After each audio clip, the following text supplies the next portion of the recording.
Hey, everybody. Hello. Hello, hello. How are y'all doing?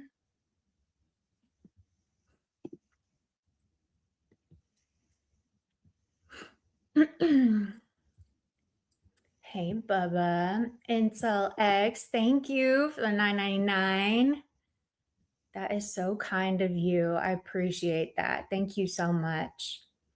Vegas Valley, BS, Becky, Maggie. Hello, Alley Cat. How's everyone doing? Okay, I messed up. I have this running on two different things. So, Thar, hey, naughty nurse. Tarek, thank you for the $10. Good afternoon, pretty lady. Hello. Hey, Michelle. Hey, everybody. Magic, rude. What happened now? I don't know the answer. I don't know the answer, and I don't even remember the question. Okay. Lulu, hello. Baphomet. Hello. Okay. Viking God, welcome in. Wait till a few more of you guys get in here. Ernie, I emailed you the link to the StreamYard. Hey, Cap. Okay. So you'll always, I know. CIA hole. Stop. This might be this. I'm excited about this interview. Okay, I am. Hey, sugar pie girl, Jackie. Hello. I'm excited about this one. Hey, Spider Women, cameo, your better picture. Okay, so as we know, Ernie got out of jail. And he is officially, he's got no ties to the law anymore, unless he breaks it. And hey, Becky, if I didn't say hi to anybody before, hello, everyone. He is free to do, he is free to live his life. And I think he's been around for like 2 weeks now. And Karen interviewed him like the Saturday before last. And I kind of wanted to dive into his experience at the Bridgewater State Hospital because get fucked. Is Ernie gonna thank you for the $2? Is Ernie gonna be truthful? We shall see. Yes, right? 2 weeks already. Time flies. It's the middle of June already, y'all. It's crazy. But thank you so much, Get Fucked. Incel X, thank you for the 19.99. That is very kind of you. I really appreciate all the support. That is very kind of you.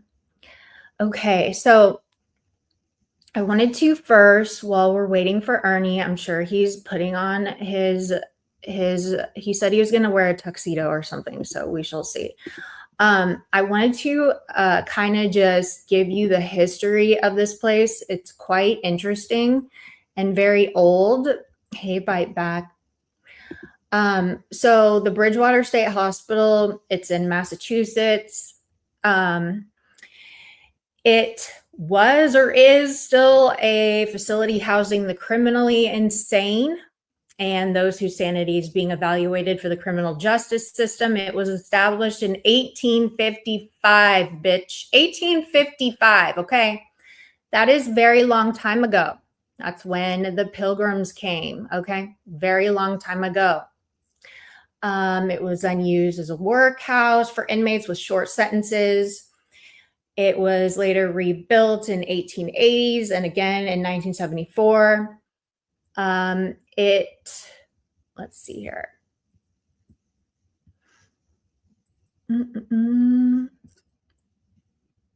It's had a lot of issues as far as like treatment of patients, issues with the facility, issues with the staff.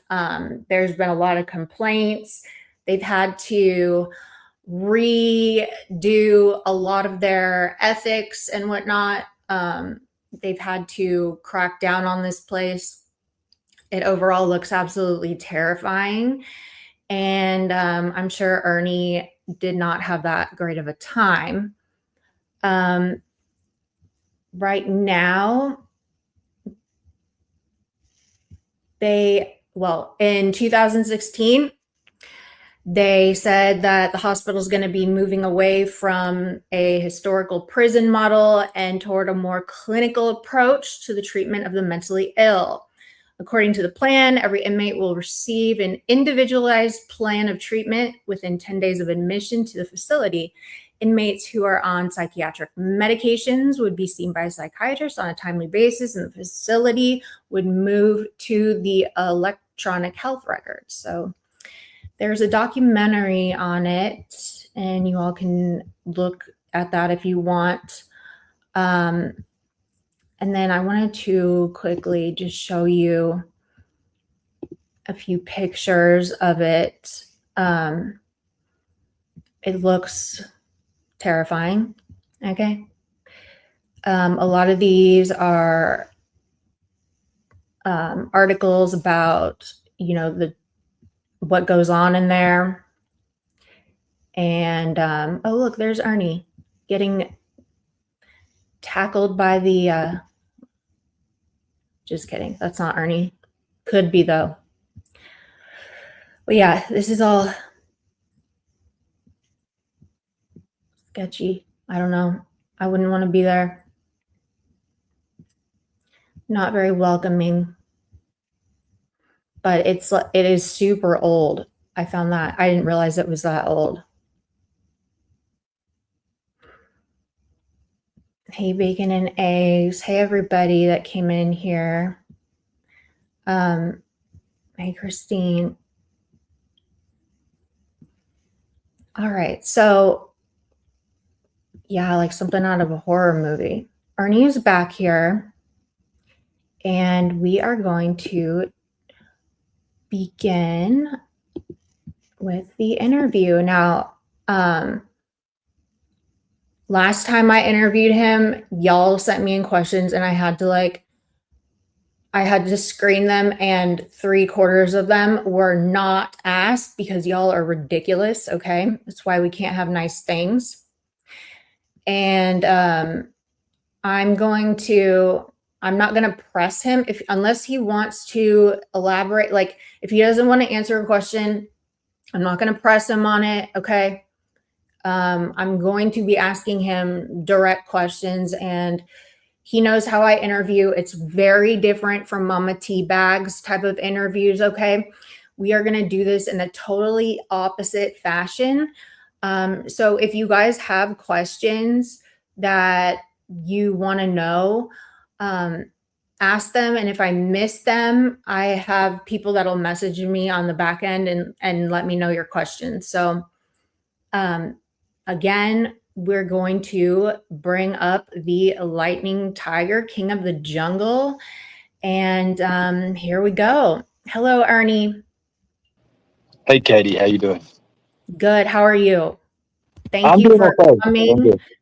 Thank you for coming to the interview. I appreciate you wanting to talk about this. I know that, that probably was not a very fun experience. And, I appreciate you being as honest as possible about what went on in there. And I kind of wanted to start off with how you got there. To start off, you were at the Minnesota riots, right? And then you got to somebody's place. I don't know if that Chris guy owned the house or stayed there or whatever, but you were there with him. And we witnessed you live, and you were not speaking. You were it's almost like you were in some kind of a trance. And can you kind of explain to us, how did you meet Chris? I didn't know Chris until the night before. And I know they said that it was 4 or 5 meetups or whatever, but no, it was nothing like that. Okay. I was trying to get back. I was trying to get back home, and the bus where it was snowy, the bus had canceled, and it had been crazy. It stuck me in Chicago. Well, first it stuck me to Chicago. I went to Indiana. It routed me back, and finally, I was. I mean, it was like, and I can show you the emails. It was canceled like 8 or 9 different times. My trip was, and it was because the snow. It was because the snow was just everywhere, and I was stuck in Chicago for 3 days. so, So, go ahead. so you met him just out of the blue and you said you need a place to stay? No, nothing like that. So, I just got a Snapchat, and I hadn't used Snapchat ever before. I didn't know nothing about Snapchat at all, as a matter of fact. Mhm. And there was, like you can see people that's around you, the area and everything where you're at, located, and all that.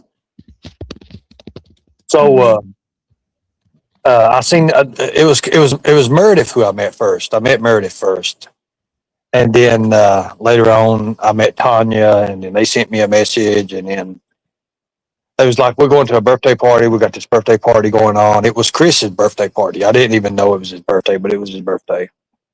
Mhm. So Okay. during that time, with the birthday party and everything, I was like, okay, cool. And so I got the bus to drink. The bus brought me to Boston, South Boston Station. And from South Boston Station, I got and come from, it was Medway. It was probably 25 miles from there. So I took an Uber. So when I got there, Tanya was there, Meredith was there, Mark was there. Chris had just left. Chris had left with somebody, and he was gone all that whole time there. That next morning was his birthday or something. It's like on the 29th. I think it was the 29th or something. Mhm. So when it all happened is when he come back and he's with a friend, and the friend dropped him off or something like that. Now, mind you, my bags is in Meredith's car. They was in her car. Now, I are was Meredith, did you meet them on the bus? These two other people, Meredith and No, whoever else? I met her on Snapchat. Okay. I don't know what that I met is. her on Snapchat. I still have. I thought about I thought about putting like the contact and stuff up, but you can't show the messages, of course, because the messages delete themselves and everything. But Mhm. I was So like, were okay. you on Snapchat? What is it, to make friends, or you were just, did you, I I mean, was bored. Literally, my bus had canceled 9 or 10 different times, and we was I was just going from right to right and stuff, and I told everybody.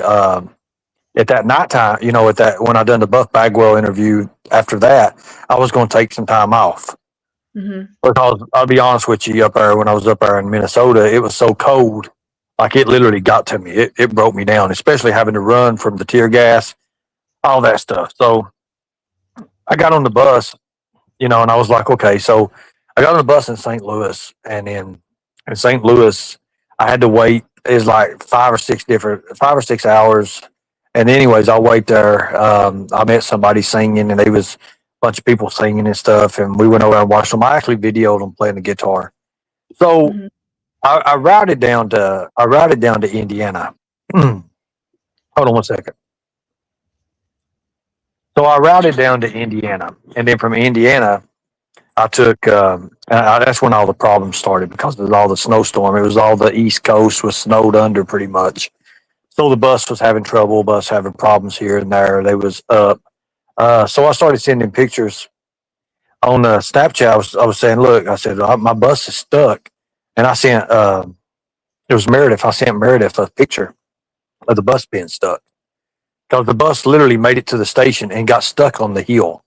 So what happened is when you miss one bus, if you Right. miss a bus by so far, you miss all the buses Right. because you just screw up and you have to have a whole new Right. ticket and all that.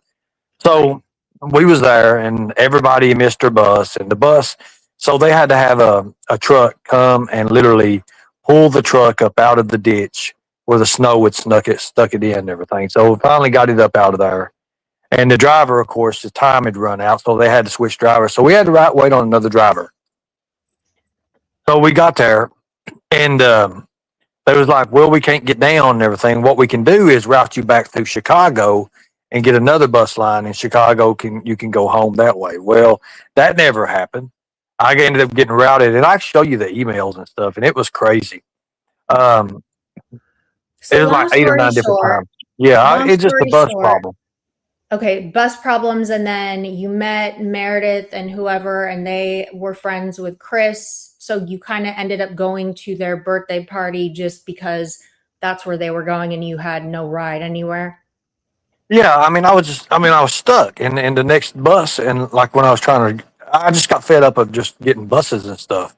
And when it rerouted me, it left me in Framingham first, and then I got back on the bus from Framingham. I said I can't be dropped off here and everything, and they was like, well, the bus driver was kind to me, and they said, well, we can take you to Boston Station, and then from Boston Station because I didn't even know Framingham didn't even have a bus station, and it was out in the cold, literally nobody, nothing.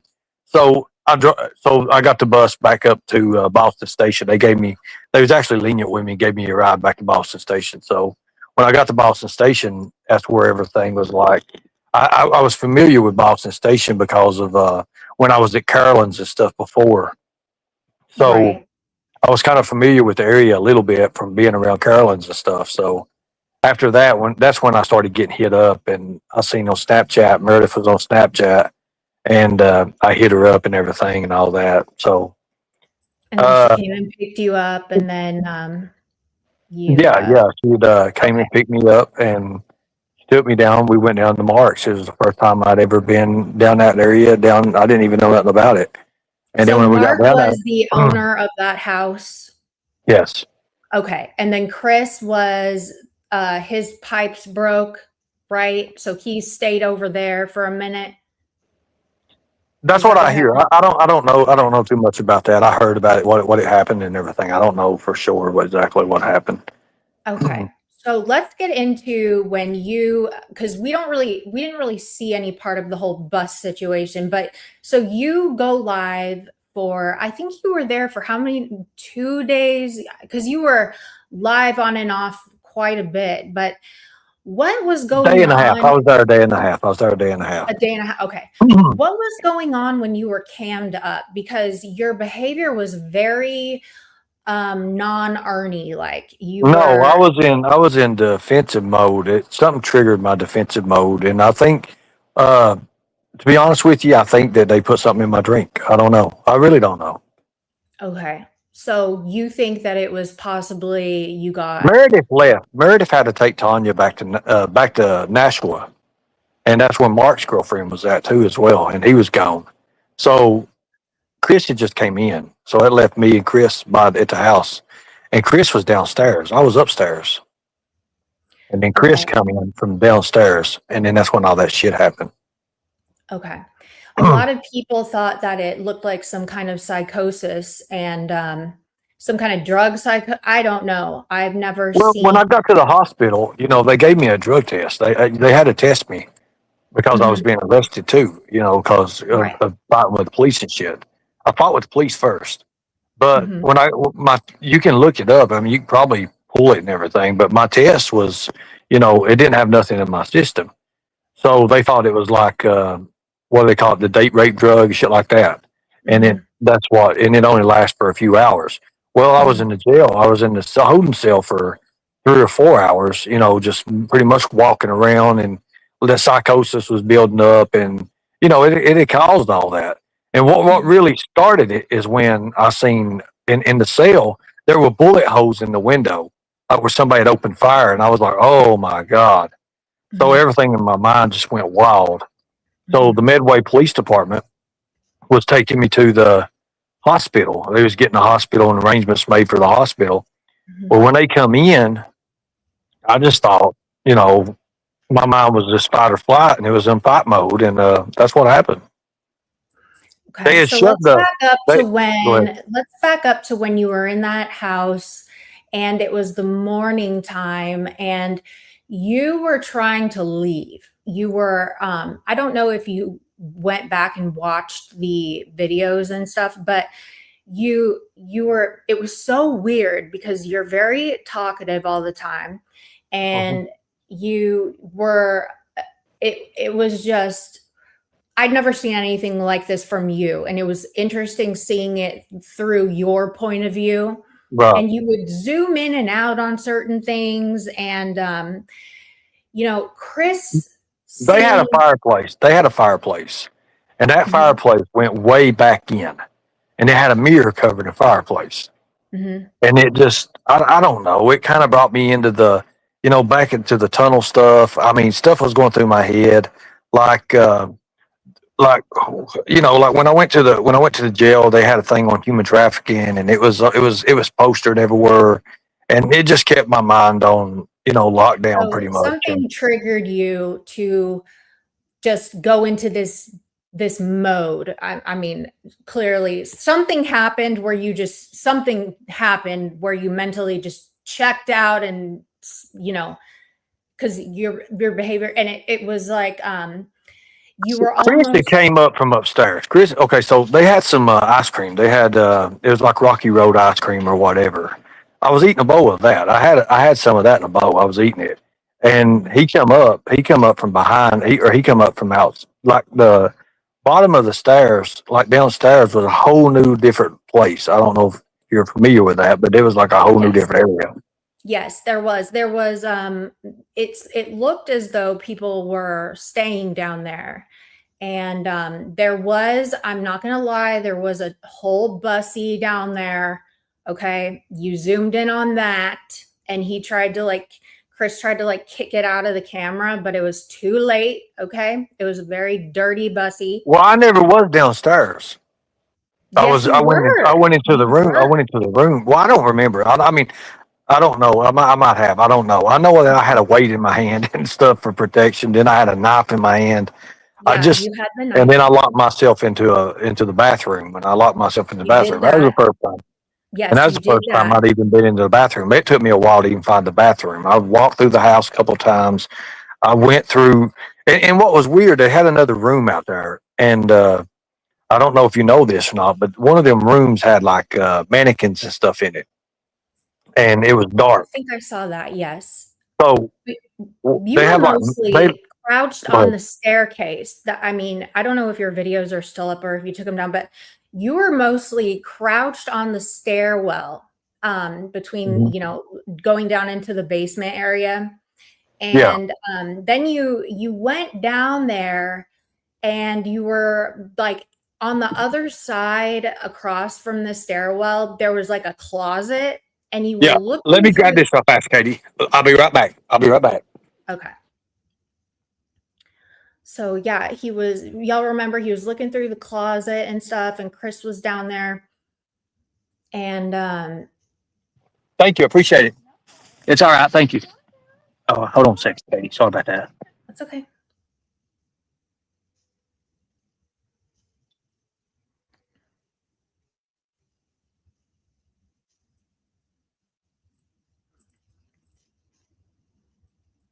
Yeah, he sat on the stairwell and he zoomed in and out on a lot of like the cleaning products and stuff. Um, but the downstairs was clearly it looked as if um people were staying down there and doing the dirty dance with the bussy or each other or whatever. But yes, Ernie, you were definitely down there and you were in that closet area on the opposite side of the stairwell and you were looking through things and it was Chris kind of was like sitting around just not knowing what really was going on with you.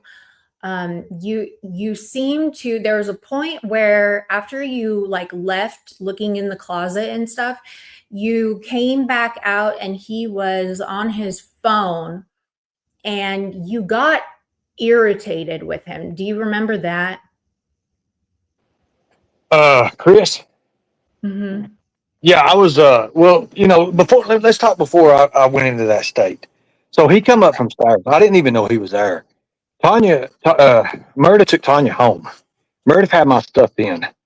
Uh, he didn't start acting anyway like that until after they left. That's what got me. Uh, I was in the kitchen, and the way their kitchen is, it's right beside a big, huge window. It's just a table. They ain't really a kitchen at all. Mm-hmm. And I'd got some ice cream because they told me I could have some ice cream before. Mm-hmm. There's actually ice cream for the party and everything, but Chris had never showed, and he never showed till that night or that early that morning. Sorry about that. And when I was eating the ice cream and everything, he'd come up behind me. At this time, Chris just had something like wrapped around him, and he had a big robe or something on. And he'd come up and he said, "Do you want any of this Kool-Aid?" And there was blue Kool-Aid in the refrigerator. I said, "Okay, that's cool, man." So I got a cup, and he got a cup, and he gave me some Kool-Aid. I didn't know anything about it.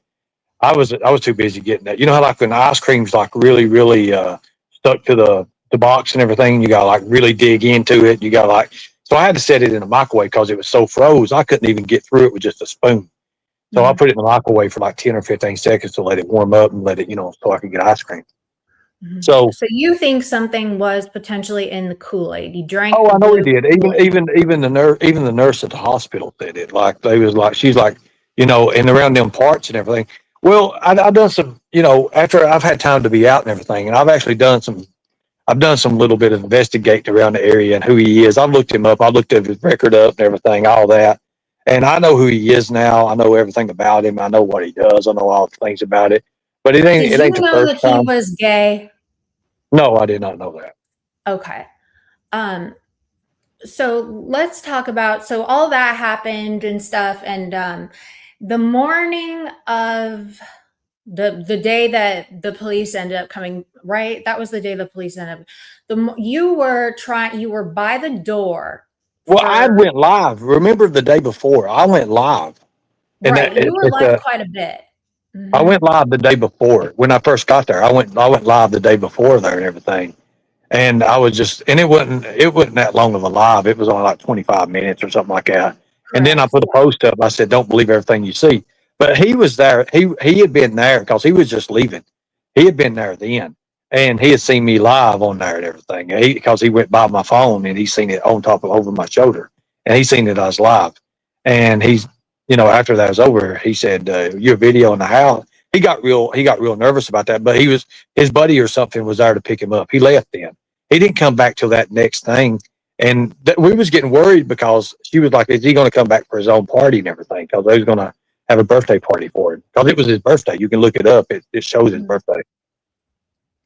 Okay. So that's how he know when I was live. That's what got me. Like when he come up behind me and everything, and I was eating ice cream and stuff, and he was nice and everything. He was being nice to me, but he was laughing like he's he like that little laugh and everything. And he was tweaked out. I mean, I'll say he was tweaked out. He'd been tweaked out. He stayed tweaked out. I mean, you could tell he was tweaked out, and he wasn't normal. But I didn't know he was into other stuff and everything like that. I didn't know nothing about that. And when I had the camera, my mind was so focused on other things and everything, I wasn't even thinking about what it was showing or nothing. I didn't know. Mm-hmm. Yeah, it was. And people have said that you have been in that kind of state before, but me personally, I haven't. I've seen videos from long time ago, but I mean, this was just crazy. Like it was very, yeah, that was very different. It was kind of Hey, I've scary. never been in that kind of state before. I've been in states before, but not where I like literally barricade myself in a place, thinking like something bad's going to happen to me or something like, and like literally get a knife out to ready to, Mhm. hurt somebody else, where to protect myself. No, I've not. Right. Okay. Because I think the only other video, I think one of the only, somebody showed me where you were like on the side of a hill or something, like outside, And my kind of van's out in the road and running I'm doing it. Yeah. around by the Tina road. was like, get away from the van. It's going to do something. There's something Yes, wrong with yeah. the van. So, Yeah, she had me paranoid as hell. I mean, it was, I don't know exactly what was going on. It was, and I'd actually showed the van number. That's what got me in all this trouble in the first place. Nicolina got my van number. Benny Keys, Rap got my van number, started calling everything and convinced the owner that I took his van out of the way. But the thing about it is the delivery was only 30 miles from where I was at. But that's over now, but that's what got me my charge in the first place. That's really what got me into that. But yeah, I mean that did happen, and I was on okay. the side of the hill getting away Right, from the van right. because I'm just Tina was saying out. that's the only other time I think that I've really seen your behavior similar to what happened this year. Um, so then you, so after all that, you said that the stuff that's in your drink, it was a matter of hours where it wears off. Did you drink it more? Because you were definitely in that like state of mind for longer than just a few hours. And as far as what I saw, The again, I cup don't know. that the cup that was used is one of those little it's like a little measuring cup thing. Anyways, you poured it in. They wouldn't even know. The only thing they had was glass. And Mhm. he gave me a little cup. He said you can taste it first or something like that. Anyways, I killed it. I did. I killed it. Mhm. It wasn't much at all. It was just it's a little cupful is all it was, just a drink really. And I did. I killed it. And then Mhm. about 25 minutes later, 25 minutes later is when everything, and the way it hit me first, it was just like I was sitting by the door, literally sitting by the door, I was waiting for Meredith to get back, and I was sitting by the door. If you notice, when I turn live, I'm sitting I keep pointing at the camera at the Mhm. light at the door and everything because that's where I'm Mhm. sitting at. Right. And and I turned it on, for documentation, but to protect me and anybody else because I was starting to feel weird and I Mhm. didn't know what was going on because I had to get my phone first, and my phone it was dead. That's why I went to Mhm. the bathroom to charge my phone to put the charger in it because I only had like 8% on the phone, and that was weird too. Mhm. Um, So I you were plugged my phone up waiting. So earlier. Go that ahead. morning, you were waiting for a ride or something, and while you were waiting, I was you waiting were for like Meredith to come back. wielding a knife around. You were in the shadow, like the sun was to your back, and you were in front of a door. And I think that's Mhm. what door led down to the basement because Chris came up and down those stairs a couple of times, and he seemed very surprised and like his feelings were hurt that you were going to leave. And that was kind of like what for me made me be like, well, I thought that you, I don't know, but he seemed upset that you were leaving, like you hurt his feelings, and he made it appear as though like y'all were like hooking up or something, like he liked you, okay? And he was like he acted like just disappointed that you were no longer feeling it or whatever, and you were hardly talking to him, and when you did talk to him, you were kind of mean to him, Ernie. Because I didn't know what the hell was going on, Katie. I mean, it was like I had just went to a place like, I went to defense automatically, and I was like, wait a minute, no, wait, something's going on. Yeah, I mean, what got me, the only thing I can remember with that and everything, what happened before, is when the guy was so the guy that had Chris and took him out earlier that day before, that night before, whatever you want to call it, is he kind of made a gesture at me, and I didn't really pay no attention to it. I didn't pay no attention to it at all, as a matter of fact. But I was like, well, you know, uh, it is what it is. I mean, I didn't pay no attention to it. Mm-hmm. And like I said, the only time I had any kind of interaction with Chris was that morning, and that was just a couple of words I said to him. Hello, how are you? I said something. I hope you have a good birthday, all that. But when I seen Meredith wasn't there, well, I didn't want to be there to a party that I was invited to, and the people that invited me there or that was with me wasn't there. I didn't like that a bit, Why did and I they knew she had, leave you? huh? Why did they leave you? She took so Tanya had to go home, and she took Tanya home, And then and she never came back. she did come back, and she did come back. Yes, she did. And then she dropped your bags off because Sugar Pie's asking about, because I Chris guess did. I don't know how my bag. I don't know how my bags got inside the house. I would have never put my bags inside the house. They was in her blue Honda Accord. Okay. So then I thought, so they had really pretty cats at the house. And when you were waving the knife around in the shadow, Mm-hmm. like, I thought you were going to, I don't Well, know. one of his cats died. One of his cats was found like killed. Like I know that I remember that because he had left the cats wouldn't allowed to go downstairs, and he had left the door open when he come in. We left the door open, and it got downstairs, and it got squished. Oh my God. Something, yeah, he found the cat dead. I remember that. Squished? Yeah, Jesus. yeah. One of the That's cats was dead. And, terrible. yeah, they had a bunch of cats. I remember that. Wow. Okay. That's sad. But yeah, they did have a bunch of cats. They were really pretty cats. So then after that, tell us about the police coming. They were very, very nice to you, very professional, and they were really good at de-escalating the situation because you were like you were acting like the zombie apocalypse was about to like come storm the home. I mean, Right. very Well, paranoid about what was in the fireplace. yeah. When the police first got there, one thing I found out later is when I got put in the police vehicle, is that the police was they knew Chris, they knew Mark, they knew all of them. So I mean, I found that out too because they was like, well, where's Mark? Where's Mark at? And I was like, man, I didn't know anything about it.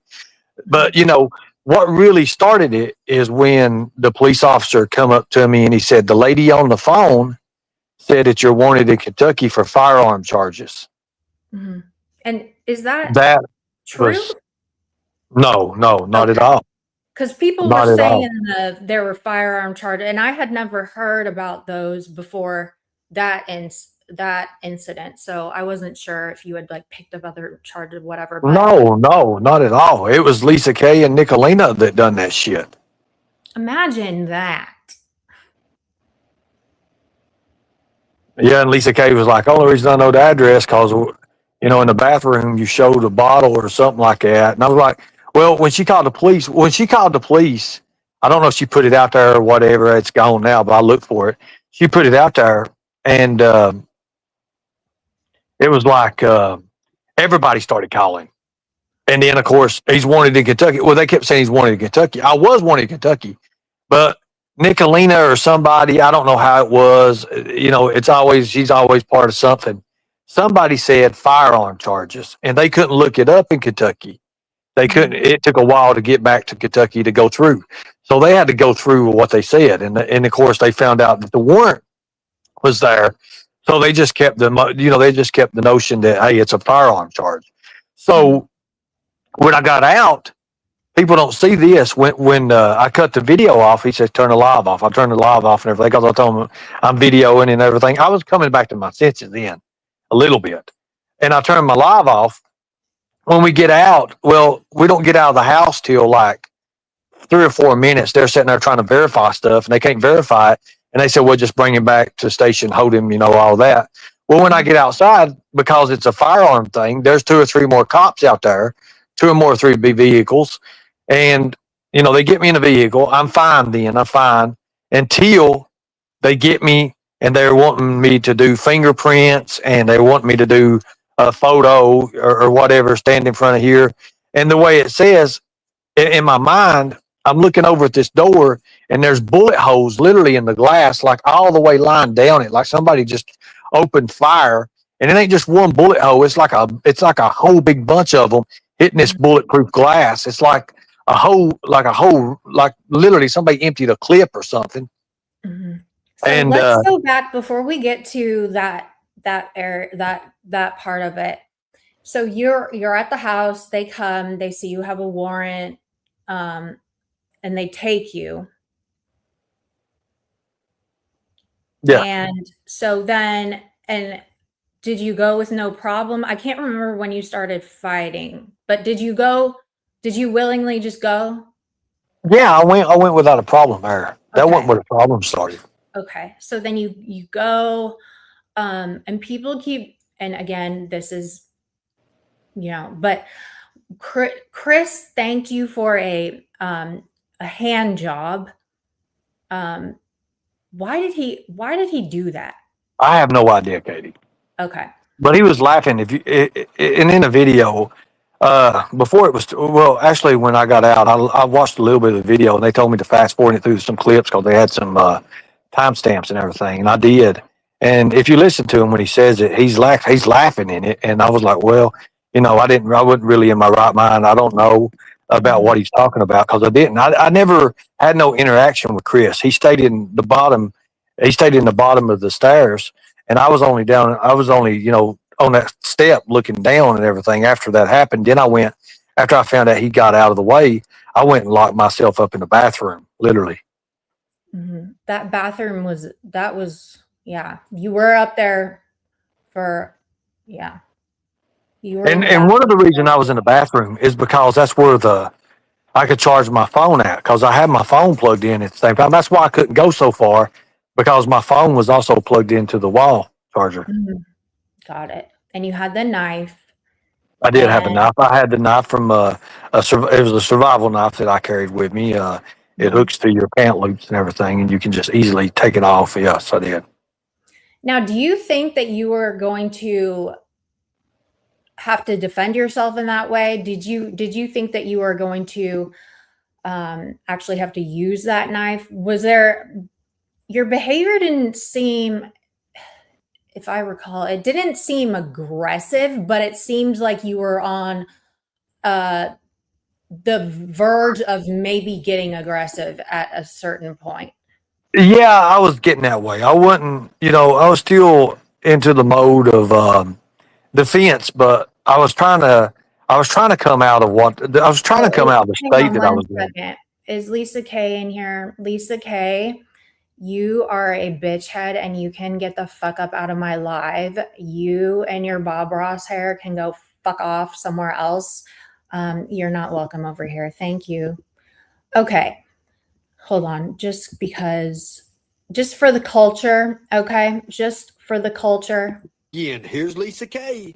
Fucking Lisa K. Lisa K.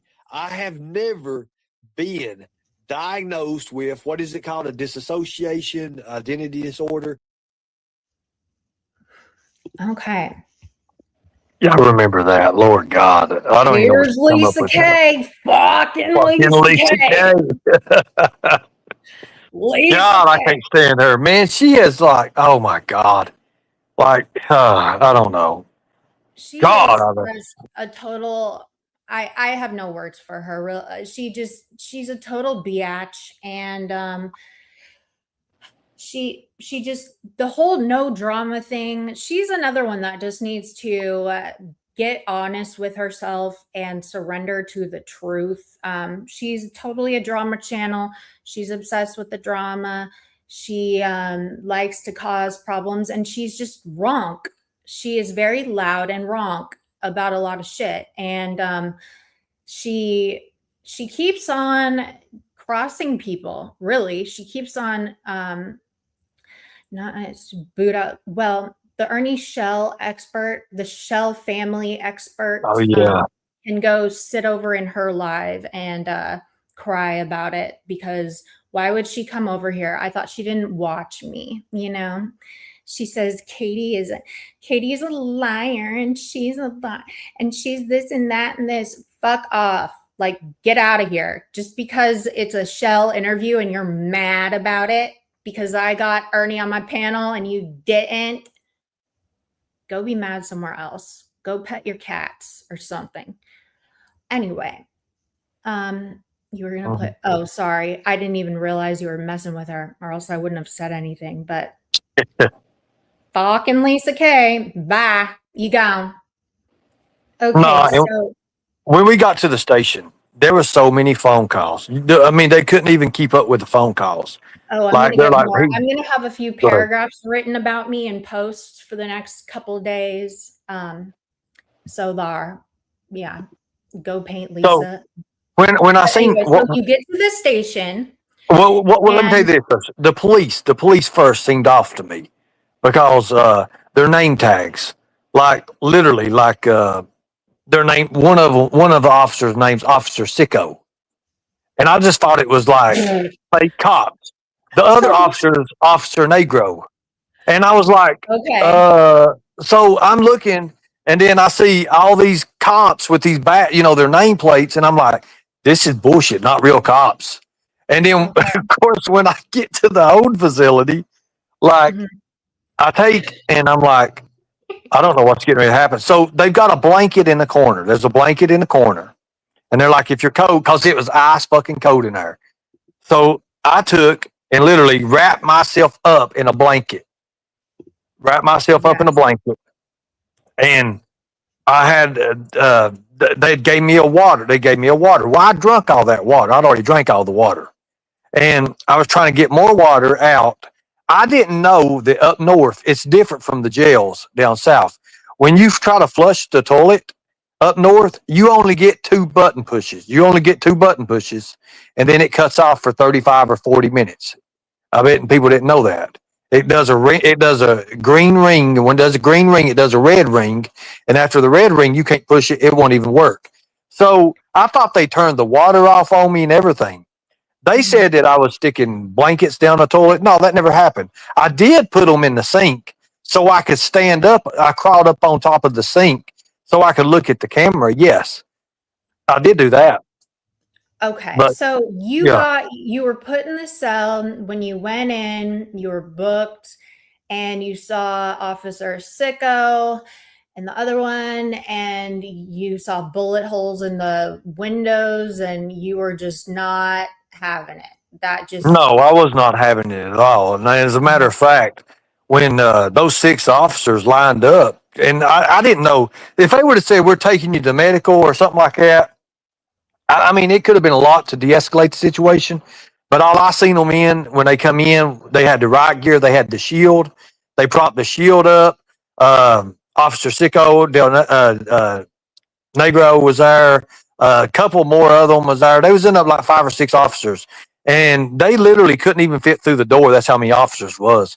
And there's like Ernie. There's like Ernest, put the bottle down. Put the bottle down. And I had water in the bottle because I got water out of the sink, and then they shut the sink off on me. So Mhm. after they come in, I threw the water bottle over top of the shield, and they bomb rushed me. Well, when they bomb rushed me, I was in a stain. I was over there. I just threw a kick. I threw one kick and hit that shield. And where they had so much pressure on that shield, one went one way, one went the other way, one fell on the floor. Then they jumped on me and tackled me. They was trying to put handcuffs on me. They couldn't get the handcuffs on me. Yeah. One of them messed my arm, my tendons in my arm up because holding it so tight. And then we fought. We fought. And then they pepper sprayed me again, and then they hit me with a taser, and then they tried to spray me again, and I just held my breath. And when they did it, I went real hard, like, and it went right back on every one of them. And they was everybody was falling over everything. So when they brought out in court, the bathroom, like I used the bathroom on myself, all that, and it was all over there. That was a lie, and that was something that the prosecution had done that they had brought up, and they because to get felonies on me, because that's the felony part of it. The assault on the police officers wasn't felonies; it was misdemeanors. It was 6 misdemeanors or something. But the Mhm. 2 felonies was the stuff in the supposed to happen in the cell, which they dropped right off the bat because it never happened. When they say, if you listen to the court, you can listen to them. They're like, we have it on video, and then my lawyer Brennick, William Brennick was great. He was amazing. When he said prove it, they couldn't prove it, so that was automatically dropped. And then if you notice when the judge is going down the cases, or to the cases of all the charges and stuff, because they're different charges. He's like, well, one of them's X'd out here. What is this? Oh, it don't matter. We're going to drop it. So two officers automatically drop charges. And the reason they dropped charges because they couldn't show up because they was injured. They say it in the report. They say, well, two of the officers is still out, or he'd injured two officers. One of them's still out to this day. He's still out on leave. So, and that's all in the court. That's all in court, said in court. And at the end, everything was dropped except for the assault on the police. And then I had to pretty much say, I'm sorry for hurting the police, and I did admit that I did assault the officers because I did. I mean, whether it's mental, whether it's a mental thing or whatever, I did do that. I did do that. Mm-hmm. So I want to read, because this was I read the police report on a video I made, and it was, the police, the experiences of these officers. I mean, what they wrote was quite graphic. And why do you think they did that? So I don't know if it said that. Hey, when I got in that place, when I got into that facility, that place was nasty. It was dirty. It was filthy. They don't hold, you could tell they don't put people in there to clean that place up. It was already nasty. I don't know what was on the floor, what wasn't on the floor. I know that it was a nasty place, very, very nasty. It's only one cell thing. They only have one cell, it's a holding cell, and that was it. It was a very nasty, nasty ordeal. It hadn't been cleaned or nothing, and they put me in there. I don't know why they put all that in there. I still don't know. Even my lawyer, when I was down in the cell in the courthouse, and he was talking to me, he was like, why would they write all this here for? He's like, well, he said, I requested the video. They don't want to turn me the video over. I said, and he said, you know what? He said, that looks good for you because that, and being the legal procedure, they have to turn it over to my lawyer if they're going to charge me with it. And that's why they had to drop it because they wouldn't nothing like that went on. And I couldn't believe they just tried to make it up. Yeah. They said, officers were concerned with the feces and urine on the floor, which had begun running out of the cell on the floor to the hallway drain. Shell had taken one cell blanket and wrapped it around his body, stuffing it under his shirt and shorts as if purposely shielding his body. Shell had the second cell blanket draped over his shoulders, covering a majority of his back and upper torso. Based on my training and experience, I felt as though Shell had done this with both blankets in order to insulate and shield himself from our attempted efforts to take him into custody and to negate the effectiveness of a taser if officers had attempted to incapacitate him. Yeah, he's correct. He's correct. A taser goes in 3 inches, and I knew by wrapping. And there's only one blanket. There was no two. There was only one.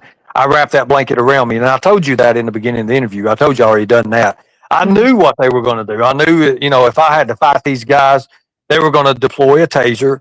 And I've been hit with tasers before, but it takes a little bit. It takes after about the third or fourth time of getting shot to get used to it again. And they did. They hit me multiple times.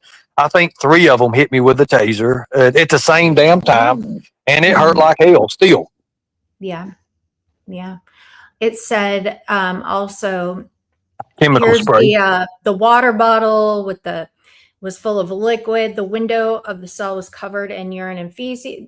Was that present there and was from somebody else, and they just didn't clean it out before you got in there? Well, I told, I think I was talking to Margaret. She'd asked me about that or something. And I said, that place was dirty. It was filthy when I got in there.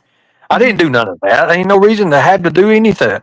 Listen, here's the thing. If I would have wrapped myself in the blankets and everything, and then I would have done that like that, wouldn't it have been all over the blankets and stuff and not on the walls and stuff? How would it have got out? Think about that. Ernie, that shit went flying everywhere. Shit hit the blanket fan, okay, in that cell.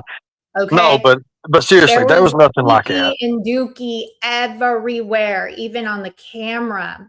So, I mean, I've never had an experience. How did it get on? Listen, this right here tells you they're lying. How did it get on the camera when it's behind a special? It's behind a plastic wall. It got on me like I know what you're talking about, that little plastic thing that covers the camera so you guys can't mess with it. I don't know, you put a little dookie on it, allegedly. So I was 15 feet up in the air throwing dookie, literally. Ernie, listen, you took down 5 officers, okay? Anything's possible in a cell with Ernie Shell, okay? In the cell with Ernie Shell, shit goes down and up and around and sticks to shit, okay? Yes. So, I mean, and I don't know what you had eaten for dinner or what the night before. I don't know, but they're saying that you had a lot of things being, going through, like you were passing a lot of stuff so badly to where it was going down the drain outside of the cell. I mean, That right there should have told you that crazy, didn't happen. okay?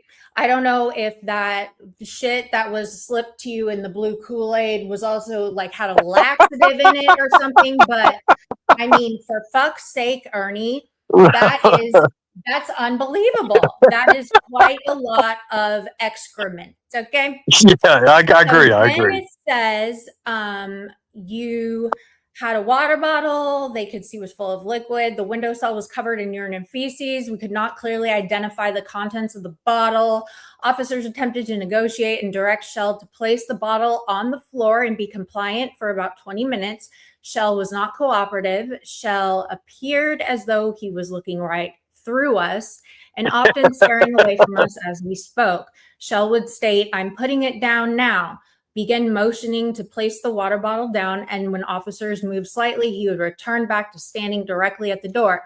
I can believe that part, okay? So yeah, that's true. That part there is true. I did look through, all that. The 1,000-yard stare. I knew. I honestly thought that I was dying, and I was going to give out my best fight ever. And there were 6 of them, and I'd already built myself up mentally for that. I knew, I'd had past training in martial arts. I knew that I could, I was going to give my best. Literally, I was going to give my best no matter what. And the water bottle was going to be used as a distraction. Everything was going to be used, in a tactical way, a distraction. That's why I had to, I was ready for the stunt. I was ready for the tasers. I wasn't ready for the chemical spray, but I was ready for the tasers. Mm-hmm. They really, man. Then it says, after a prolonged period of time, it was clear our efforts to de-escalate and negotiate Shell into compliancy were not affected. I decided that officers would go into the cell and place Shell into handcuffs and onto the stretcher. A plan was developed to best enter the cell with officers present to do so safely and swiftly. Now, this part is very... hold on, where did it go? Swiftly.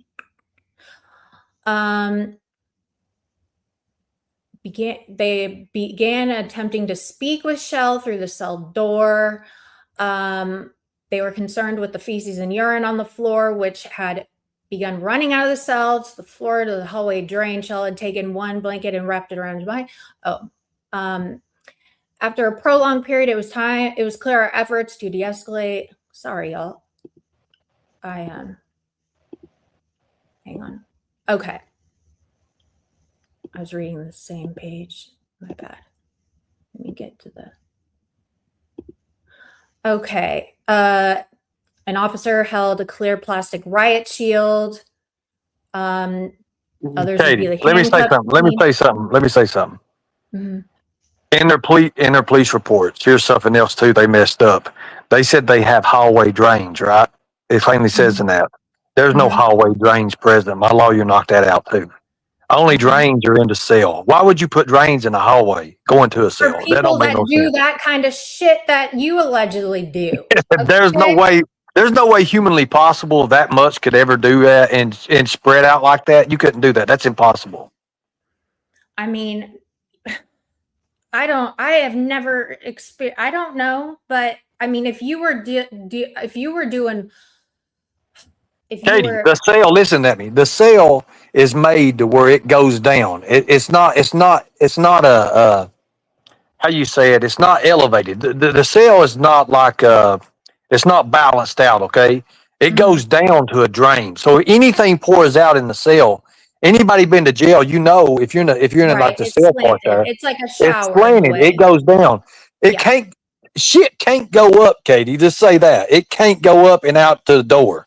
There's no way possible. That's because if it floods anything in there, it can't get out into the hallways because people like to flood toilets and stuff.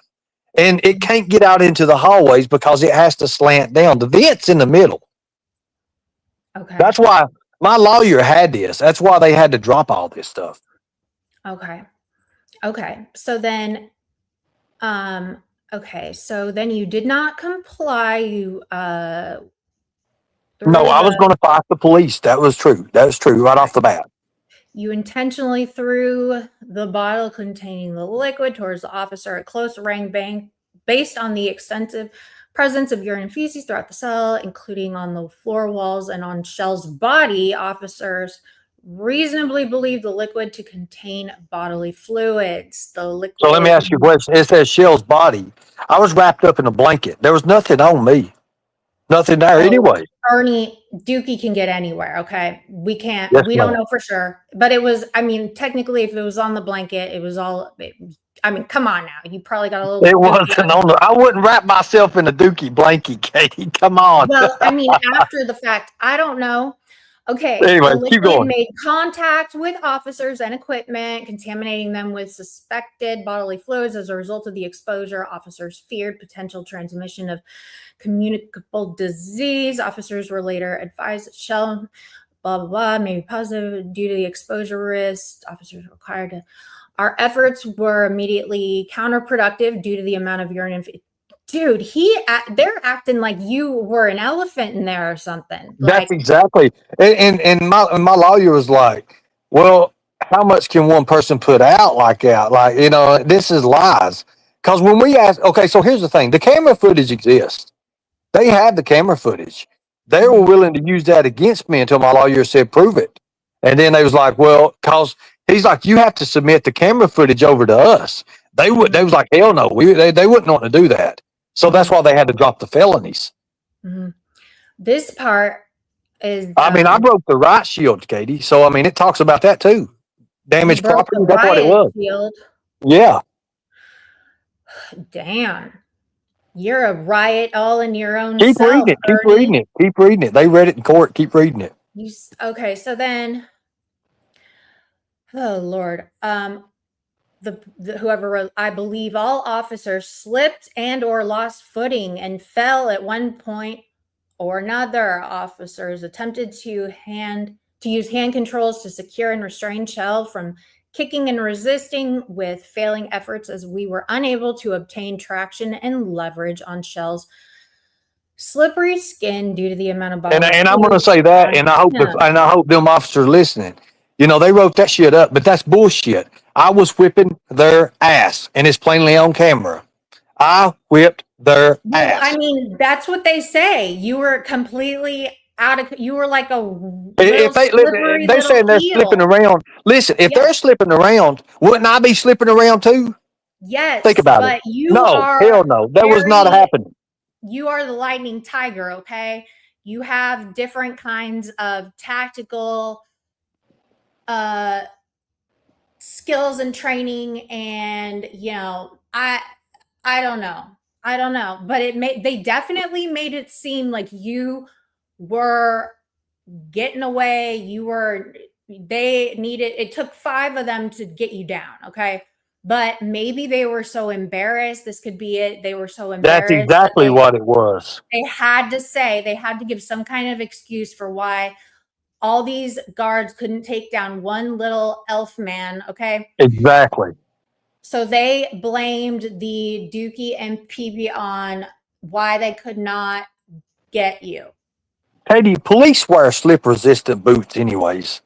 Well, yours could have been extra slippery. I don't know. I didn't have boots. I didn't have boots on. I was barefooted, so I should have been sliding all over the son of a bitch. I mean, that's true. It says they were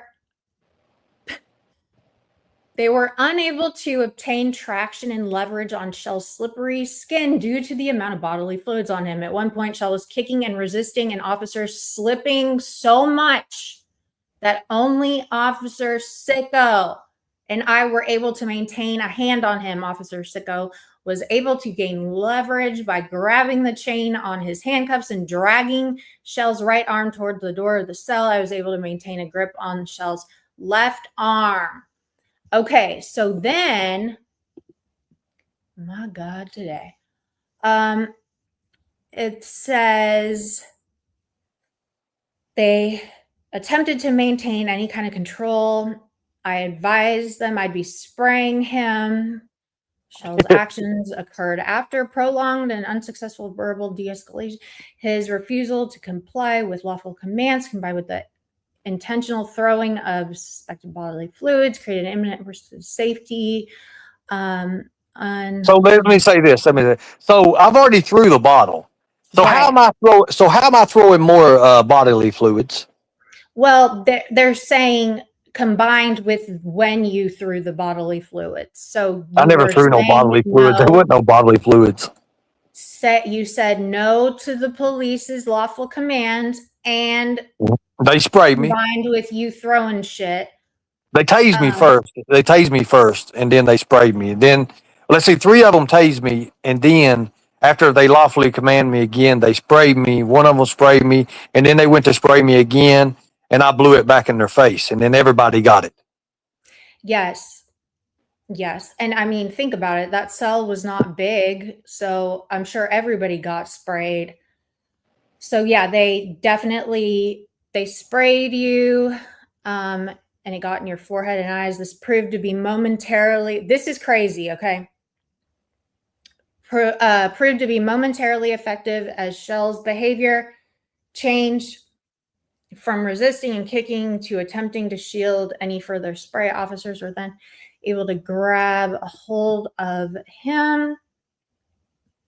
And then you were, by your limbs, physically lifted and placed into the awaiting ambulance stretcher. So they had enough of your shit, literally. They kept the taser on me. You know, like if you shoot somebody with a taser. I had 3 prongs. Okay, so there was like when they was taking the prongs out, there was 6 prongs. There was 2 in my chest, there was 2 in my belly, and 2 in my back. And then when they was lifting me up, they had to keep they kept the taser on my back. And like one of them was talking like, "Hey, the battery's almost dead. We still got," and that's how they lift me up, get me in the stretcher. Mm-hmm. Okay, so then they put you in, and then you go in the ambulance, and then you were strapped down. They brought ropes. They had to use ropes and restraints. You were handcuffed in front of your body, and you were also handcuffed to the stretcher. You continued your attempts to resist and slip out of the stretcher and restraints. I got out of it. Yeah. We placed a surgical mask on Shell's face in an effort to stop him from attempting to spit at officers. Gross. I located a spit mask in the booking closet and handed it to officers to place over Shell's head. This took multiple attempts to secure, as Shell was attempting to remove the spit mask by rubbing his face. Why were you so, just irritating and annoying and non-compliant? What the hell? Did you think in that moment that you were going to get out of there and be able to run out? No, I thought they was going to kill me. And I thought they was going to kill me. I'd already made my mind up. I was taking them out with me. I mean, I'd already made my mind up. Okay, so you were really thinking that these people were going to kill you. Yeah, okay. I was. And especially when the way they was doing. And I mean, like if you had seen the fight, I mean, it was crazy. It was so crazy. Like they kept on tasing me and they wouldn't let me, like when I was going to quit fighting, they'd hit me with a taser again. And then, hell yeah, I already had one of them in a headlock and I wasn't going to let him go. And I was trying to get around to his back to get over top on the other one to try to dive out the door. And, it was crazy. It was a crazy thing. And they had a hold of my arm. And the one that had a hold of my left arm tore tendons in my arm. That's why my arm's hurt right now for her. Mm-hmm. Okay. So then you were eventually secured. They felt safe enough to transport you. Officer Sicko rode in the back of the ambulance with you, and then there were others that followed in the police car. I later heard from them that it took them, along with an additional 6 or more security and hospital personnel, to remove you from the stretcher and place into a hospital bed. Doctors It from the did. They emergency had them department. 5 officers. They had them 5 officers and their whole security team. They had a hold of me, and I was throwing the security out on the floor, and the officers had me, and they had the cuffs. They was four people holding one arm, and they was trying to get cuffs on. And the security guard was laughing at me. I remember him laughing at me, and I kicked him plumb across the damn highway or across the floor and everything. The nurse was running. The nurses had run out of the way. They was calling code green, code green, code green. All the officers, security personnel, and there's this big chubby guy that was laying on top of me. Literally, was laying on top of me, and and I couldn't breathe. And that's the only way they got me is because I could not breathe. They he was probably 250, 260, and I'm talking about he was laying right on directly top of my chest, and every one of them was holding up to me and everything. That's the only way they got me. That's it. They had to literally have a morbidly obese person squish you to make you stop. Yeah. Yes. Okay. That makes sense. Okay. I couldn't All get a right. hold of him. I couldn't reach around him to get him off of me. Like I couldn't Okay. reach him. You know Every what? time I grab him, he was jelly. I couldn't Yep. get a hold of nothing. He was just Couldn't get a jelly, like grip. literally. Did you get I dookie couldn't all get a over grip. him? I couldn't get a grip. I mean, I would like I could grab, like I was trying to grab him to pinch him. You know what I'm talking about? Like to grab a hold Yeah. of him and get a good grip on him to make him move and everything. And I couldn't do it. He was just a whole jelly donut, okay?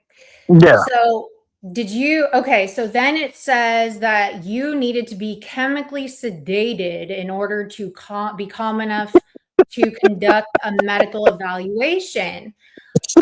Yeah. What did they sedate you with?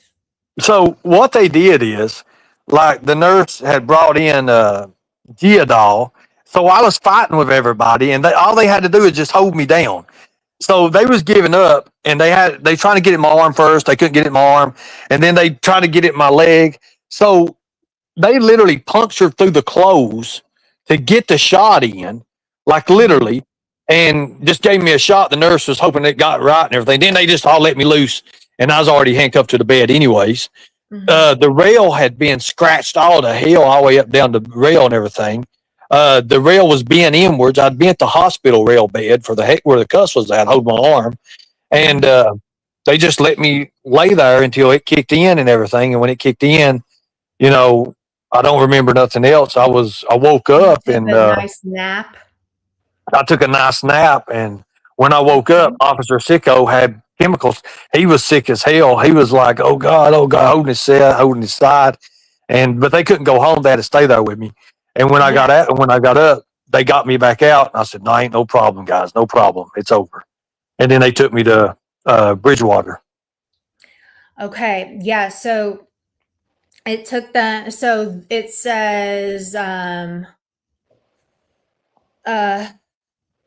they got more dookie and pee on them, allegedly, throughout the day. Hold on. Isolated. Okay, so then it says due to precaution, the above officers all decontaminated by showering, isolated their soiled clothes. Response to the hospital for exposure protocol, and then let's see. That was okay. So then that was it, I think, for the. Now you went to. So you were already at Bridgewater at this point. No, I went to Bridgewater after that. So when you were put in an ambulance, you went to where? I wasn't put in an ambulance. I was put in a police cruiser. No, like, okay, so you went to the jail and had Oh, all the that. ambulance. Yeah, the ambulance. When they finally got me in the ambulance, I went to the hospital. Okay, just normal hospital. Yeah, So normal hospital. And then after that, you went to Bridgewater. After that, after I woke up from the Geodol thing, it was that Mhm. night. It was late that night. They Officer Sicko transported me to, and him and two more officers. They had to have two or three behind them to transport me, and they transported me to Bridgewater. And I stayed all night to Bridgewater. The next day, slept through, and then I had to go to court the next. And then I had to go to court, and then they come and got me to go to court. And when I went to court, they they said we're going to have a special person come here and see what we're going to do. And they came in and they read all the reports and all that, and they said, well, we're going to take him back to Bridgewater. We're going to give him an evaluation with 21 days in Bridgewater. Mhm. Okay. So then let's get to Bridgewater. You show up at Bridgewater, and what happens? Were you scared? When I got there, no, I was not. I didn't know the reputation it had, Mhm. but you could tell when I got there, they put me, like, I didn't like it the first couple of days. They put me in a dry cell, and there Mhm. was a person outside, and they didn't speak English, and I couldn't Okay. understand a damn thing they were saying, and I needed water. There were no water in the cell. Because they thought you were, so the dry cells, if you guys don't know this, it's they put you in there, there's no plumbing or anything, like there's no access to waters or drain shit like that, because they think that people have drugs or some kind of weapon or something on them, so they make you wait it out until you have gotten rid of everything out of your body, your bowels, and then they clear you, correct? Well, no, there's no toilet in there. There's no toilet. Okay. There's no But nothing. There's don't they literally take you to the bathroom? They take you to the bathroom? but it takes, man, it like literally takes, it's tooth and nail pulling in there to do that. Mhm. Because what they're in there for is to see how you act and how you get a lot. If you're going to be able to go to public, and then that's classification too. Because Mhm. there's different units. Like there's the Bradford unit. There's different, like there's a ton of different units, and depending on how bad you are is what Mhm. unit you go to, what building you go to. They got a ton of buildings in that area. Mhm. Okay. Okay. So after that part, then where do you go? You go to a cell? Well, so first then they put you in another cell, and it's got Mhm. plumbing and everything, and you're in Mhm. lockdown. It's just like a jail cell. It's like an old timey prison cell is what it's like. And you're in there, and while you're in there, they bring your food to you. You're not allowed out for the first day or two, and then they move you on to public residence, Okay. Now, and then did that's where it got you crazy. Okay, so tell us what happened when it got crazy. So did you have a cellmate? No, no, it's a room. It's like a room, and there's like three or four different beds in it. But they was low, but they didn't have that in that unit. They was low on the people in the unit because people had just got done. One guy had took the end of the screen of the TV, took the plastic off the TV that protects the TV from getting hurt, and Mhm. sliced the dude's head open where it about cut his brains out. And so they had to thin everybody out. Like I said, this is the most craziest place I've ever been. So I was just in a room by myself, but there was four other beds in that room, and they had mattresses. So what I did is I took the other mattress off the bed, and then I had two mattresses, and I wrapped my sheet around it that way nobody would know. So I was laying kind of comfortably there, Mhm. Okay. and I stayed Okay. in. And then You I stole told him, someone's mattress? well, my best friend, my best friend in there was one of the guys that played in Father of the Year. He was there. He was an actor on that movie with the David Spade movie. So I met him, and he was in there for taking a machete to police. And this, you can actually look his record up, and it was world news. Like he took a machete and fought the police with a machete. Um, Wow. like he was cut out of hell, literally. So Are you guys still in touch? Well, is he still in there? no, no, no. He actually had to go and face his charges and stuff like that. He was found competent to stand trial. Okay. But yeah, he's So a friend of mine. He's a friend of mine. Very cool. Okay. So then you stay, how long do you stay there? And did you make I stayed there 21 friends? days. You were there Yeah, he's 21 my best days. friend. You have a Yeah, he's my okay, friend. you have a new bestie. Awesome. And so you were the other people in there? Did you feel the other people in there were more mentally unstable than you? What was the activities like in the room? Well, you had like, they bring you like, you'd have like art class, stuff like that. But Okay. the unit I was in, because I was fighting with police, I was in with a bad bunch of people. Like, they were some bad people. Like, there was one guy that came from San Francisco. I think it might have been San Francisco or something, California, and he was running away from police, and he fell and hit the train tracks, and he double folded on them, and it blew his brains out. Like, it shot his eyeballs up to his brains. So he literally looked like an alien. Oh my God. They had to have special work. He had to have special workers around him 24/7. Like, he couldn't see. All What they did could do is he make guide in him. art? What did he make in art class?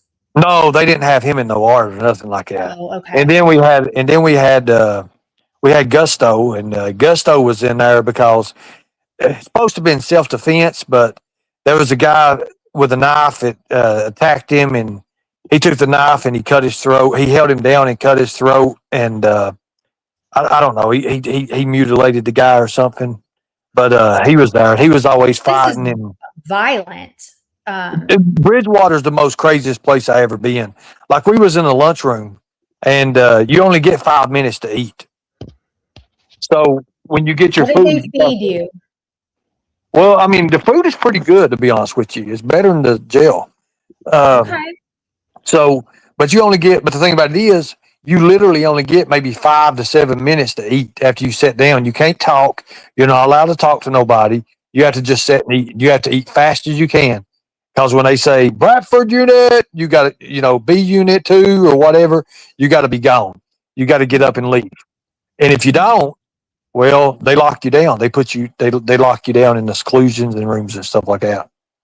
So did you have to go to therapy or see a psychiatrist a lot while you were there? What So did you have they like a team. You have a team. You have special teams and stuff that come in. a And special tactical mental health team?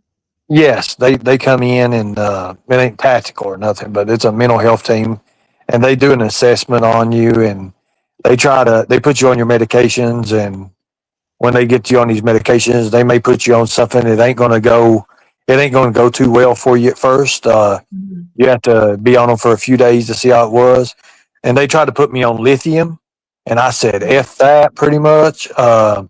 So they actually make you take it for a little bit, and then they finally just said no, no, no, no. So then they went down to something else. Things like viscera. I don't know. It was something I can't remember. And then they lowered it. They kept lowering it to getting different medications, and finally um, stayed with the medication that I went to jail with and everything. So, Okay, but so that makes sense. They kind of are like trying to balance you out and make cocktails with meds, I guess, and see what works and doesn't. So it's like a trial period until you get stable. So after the 21 days, you take a airplane and you go down back to Madison, right? no, I stayed the 21 days, and then I got to go to court. So during the time I'm going to court, they take me to Norfolk, and then I'm in there. At the whole time I'm in jail in their facility, and I'm going through court and everything. And then the next thing you know, they come up with a sweet deal for me. Well, they had me for 12 years. Mhm. So the lawyer was like, "Well, man, to be honest with you, we really just want to get you in and get out of here. Let Kentucky deal with you, be done with it." And I was like, Mhm. "Okay, well, Kentucky's not going to pick me up on some stupid thing."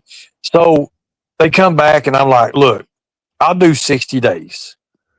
And then they come back. The prosecution is like, "No, because you hurt the officers. If you'll give an apology, we'll let you away with 90 days. And I swear, Massachusetts is like so instead of doing 12 years, like how Angelo did 12 years of service, instead of yeah. doing 12 years, you just had to say you're sorry. And then, Well, so here's the thing, Leo, like, and it's a known factor. Like when you're in a Democrat state, even Kentucky, it's a Democrat state. The governor's Democrat, Massachusetts government's Democrat. You know, it's a Democrat state. So what I knew was going to help me was I'd already whether I was incompetent, competent, whatever. I was found competent to stand trial. But the factor is, it still showed that I was in Bridgewater. So there was a need for me to be in Bridgewater. So that helped a lot too, as well. And then when they come in and they said, you know, what you done, and then the Kentucky thing had a hold on me. Like first they wanted to get my bond like 5,000, then it was 2,500, and then they said no, we'll just do $1,000 bond. But then they had a hold on me because Kentucky, so they couldn't give me a bond anyway. So that would have been, and if I would have got out on $1,000 bond, I'd have probably left and never come back because I was only facing misdemeanors at that time, anyways, because everything else had been dropped. So when the felonies was dropped, it was just 6 or 7 misdemeanors, and then 2 officers, because it was separate charges on police. It was like 6 police officers, aggravated assault or assault on police officers and stuff. And because it was property, also destruction of properties, because that fucking right shield, and that other shit was felonies. And they had to, and they could have kept one of those destruction of right shields because the right shield was broke. They could have kept that and got me with it, but they dropped all the felonies because they knew they was wrong about it. And I pleaded guilty to, I think it was 3 or 4 assault on police officers. But it's still for 90 days.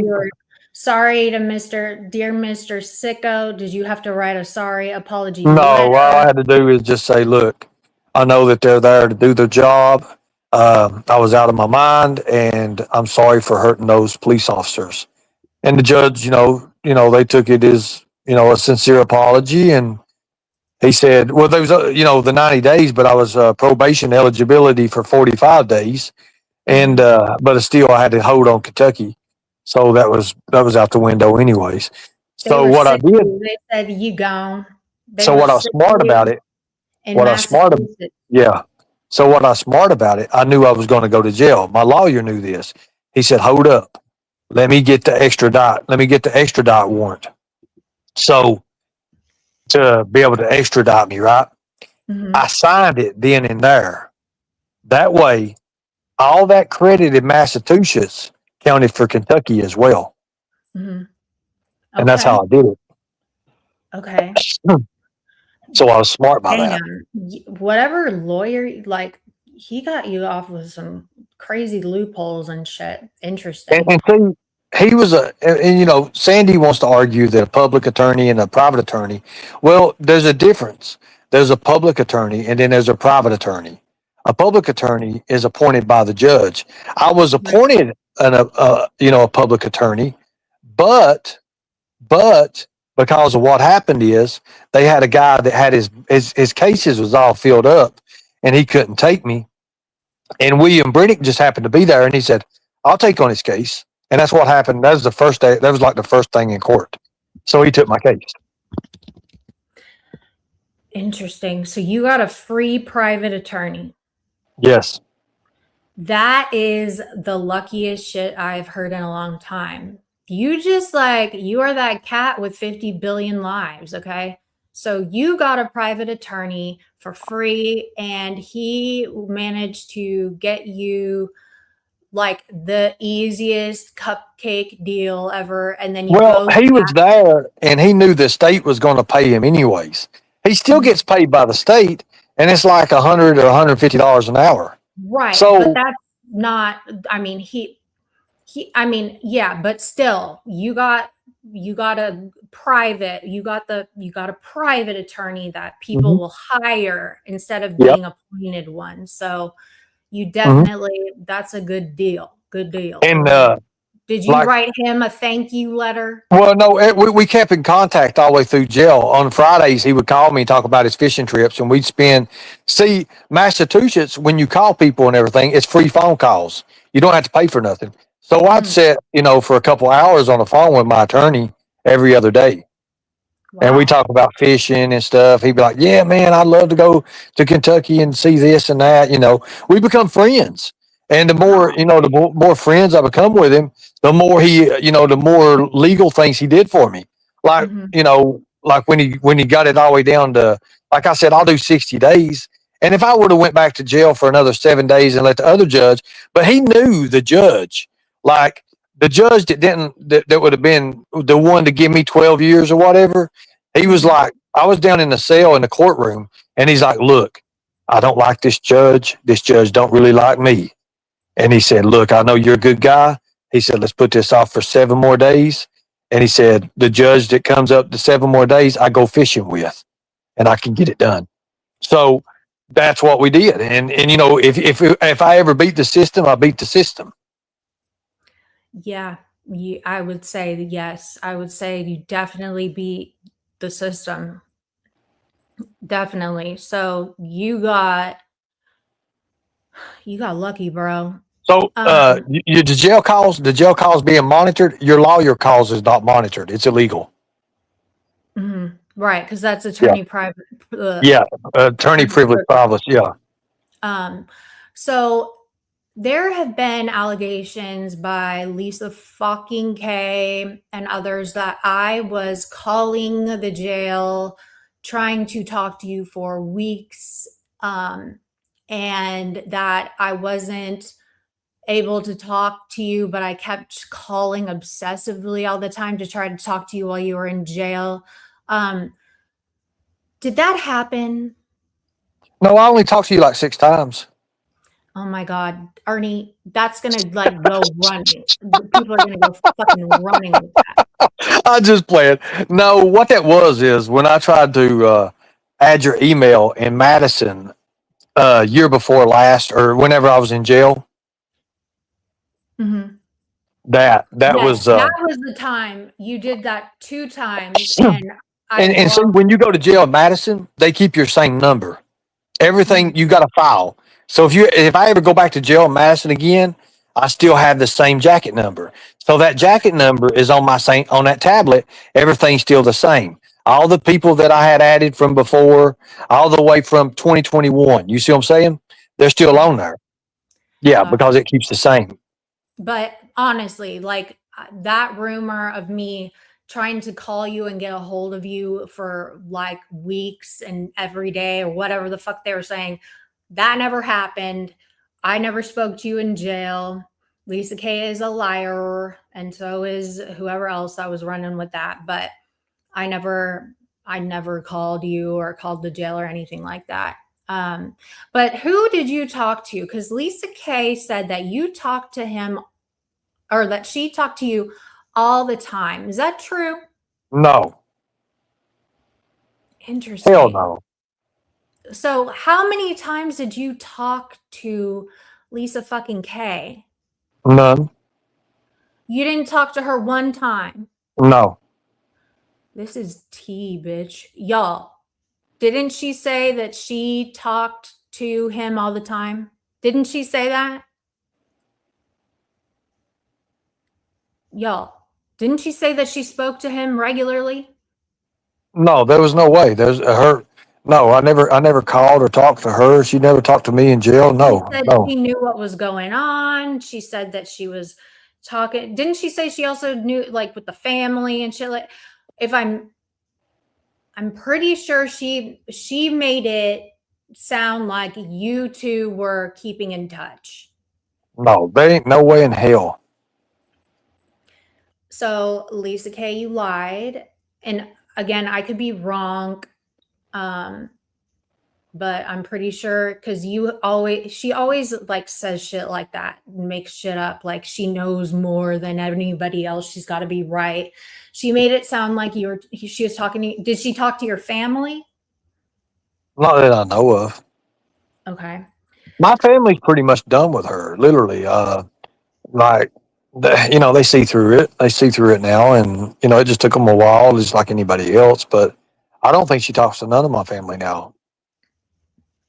Mr. Nobody, did she say, I don't want to get this wrong because then I'll get even more dissertations of wall posts of her talking to me, but did she say that she spoke to Ernie, that she was in contact with Ernie, had talked to him? I'm pretty damn sure she did.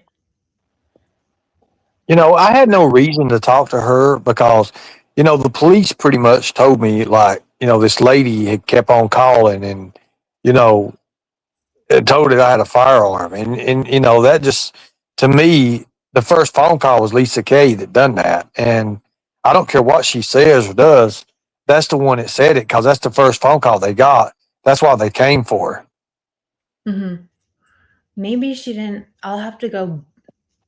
I mean, it doesn't really matter. Now, is she still in love with your brother? Oh, yeah. Do they still talk all the time? All the time. Interesting. Well, that's not really interesting. Yeah, I think he sends her like the origami art and shit now that he couldn't make before. Origami? Yeah, whatever. Origami, whatever it is. Yeah. Okay. Well, that's cool. I'm sure she has, it all over her house, away from where the cats can get it, I don't know. I'm sure she has like a Shelby Shell shrine somewhere, but Probably. I could have swore that she said that she had spoken with you, but I could be wrong, Lisa. So please don't go nuts on your wall posts. Okay. I'm saying it now. I could have been wrong. So then you get down, your lawyer figures all that shit out for you up in Massachusetts. You guys become cool. Your friends. Tell you, we literally sat on the phone and I'd have a notebook and I would draw up things I was going to ask him. And he would be like, hey, how is this going to go? We're going to do this. We're going to try this. Because literally I was facing 12 years. They wanted to give me like 2 years on each one of the officers. There was 6 officers and a security guy or something like that at first.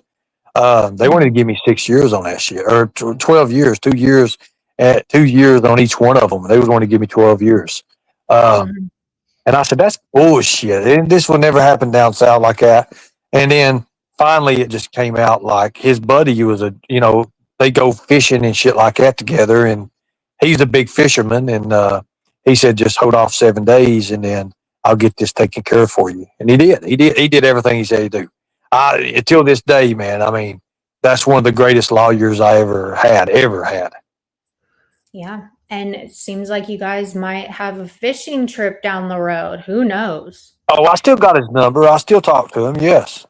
I mean, if you guys sat on the phone for hours, like that's pretty badass. I mean, and you weren't getting charged. Like one of the time, I'll give you an example. One of the time I called him and he had to get down to a court and he's like, fuck it. Cause he was trying to get the snow off his car and try to get his driveway shoveled. And he's like, how did they do it down? So I said, well, first off, we don't have 4 foot of snow. We don't have 4 foot of snow down south. They literally have 4 foot of snow up there. So it was bad. And then he would just tell me, he said, the laws here is you got to keep the sidewalks. You got to keep the sidewalk shoveled. It's against the law not to have. He told me, I learned a lot about the law up there. He would talk to me all the time. And, the big surprise was I was supposed to go to court. When I went to court, I was down in the, how like they hold you down in the cell in the courtroom and the lawyer comes and talks to you before they bring you up. And he found out that the judge that he didn't like was going to be there. And he came straight down and talked to me. He said, look, I'm not even going to bring you up. We're going to postpone this. And he said, we got to postpone this. I got to make some calls. And I said, okay, well, I trust you on what you want to do. He said, I don't like this judge. This judge don't like me. And sure enough, after that, he called me from jail and he said, I'll be coming to visit you. And then I got a visit from him and he come back and he said, I got it hook, line, and sinker. We got this. And I said, okay, I trust you, Next time I went to court, sure enough, the judge was there and he was all, just goody and everything with it. All that was All that was good. Everything went great. Everything, even the prosecutor was sitting there, blah, blah, blah, blah, blah, blah, blah. No, he's listening. He listened to everything my lawyer said. We had it all planned. We knew when to hit him with accomplishments. We knew when to hit him with the certificate. We knew when to hit him with all that. And the judge was listening, and he didn't listen to nothing the prosecutor said. Prosecutor said, well, we want 2 years. And then my lawyer come over there, and they had the paper showing 2 years. I said, I'm not doing 2 years. I said, I'll do 60 days. And he said, okay, what we'll do is, he went back over there. He said, I'll bring you back up. He brought me back up. And next thing you know, it was down to 90, to 90 days. He said, just do the 90 days and get it over with. He said, you almost got it done anyways. And I said, okay, cool deal. And I said, well, I'm doing this. I said, bring me the extraditing papers. And he said, oh, yeah, we got them too. So all that time I did in Massachusetts counted for Kentucky. And that's how I got it all finished. Mm-hmm. Okay. So then you go down to Madison, you're booked back into Madison. Did you see the monk again?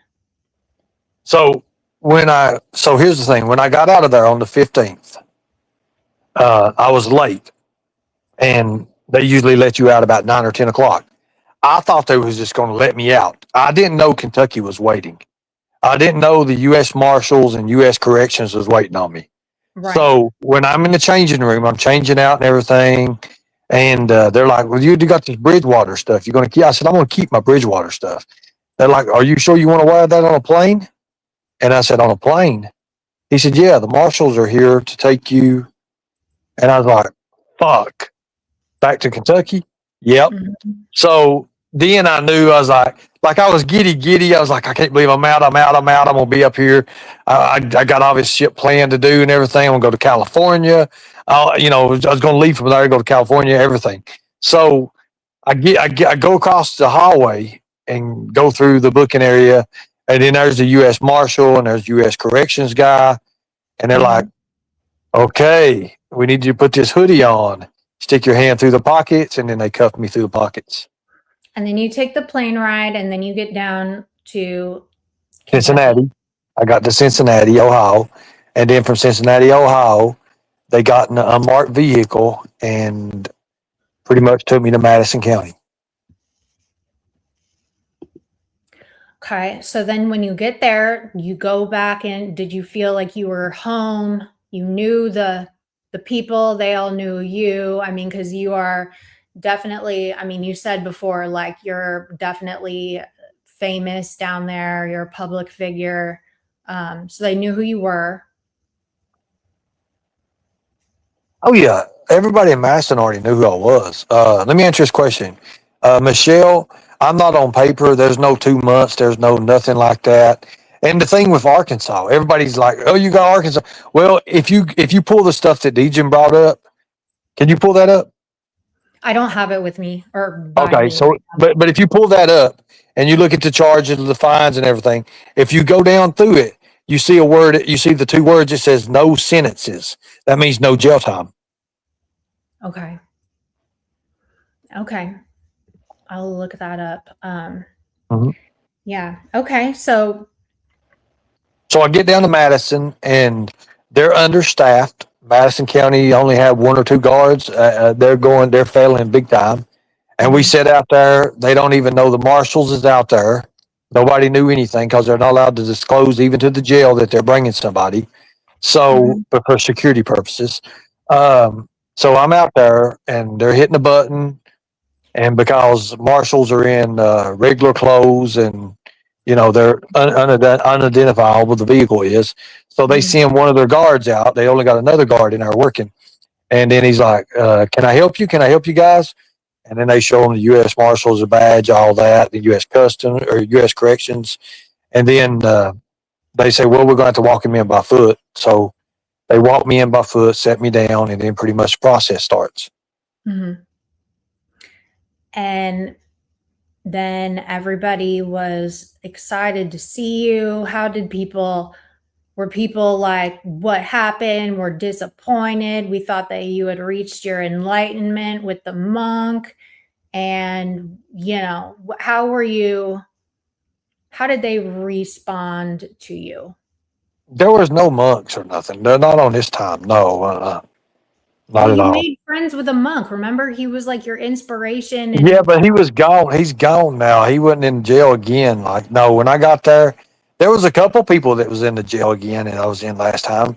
But Mhm, I got to see while I was in jail that it's like a rotation kind of effect. Like mhm, people come in and they stay on the system. Like they're in and out of jail, and like I'll give you an example.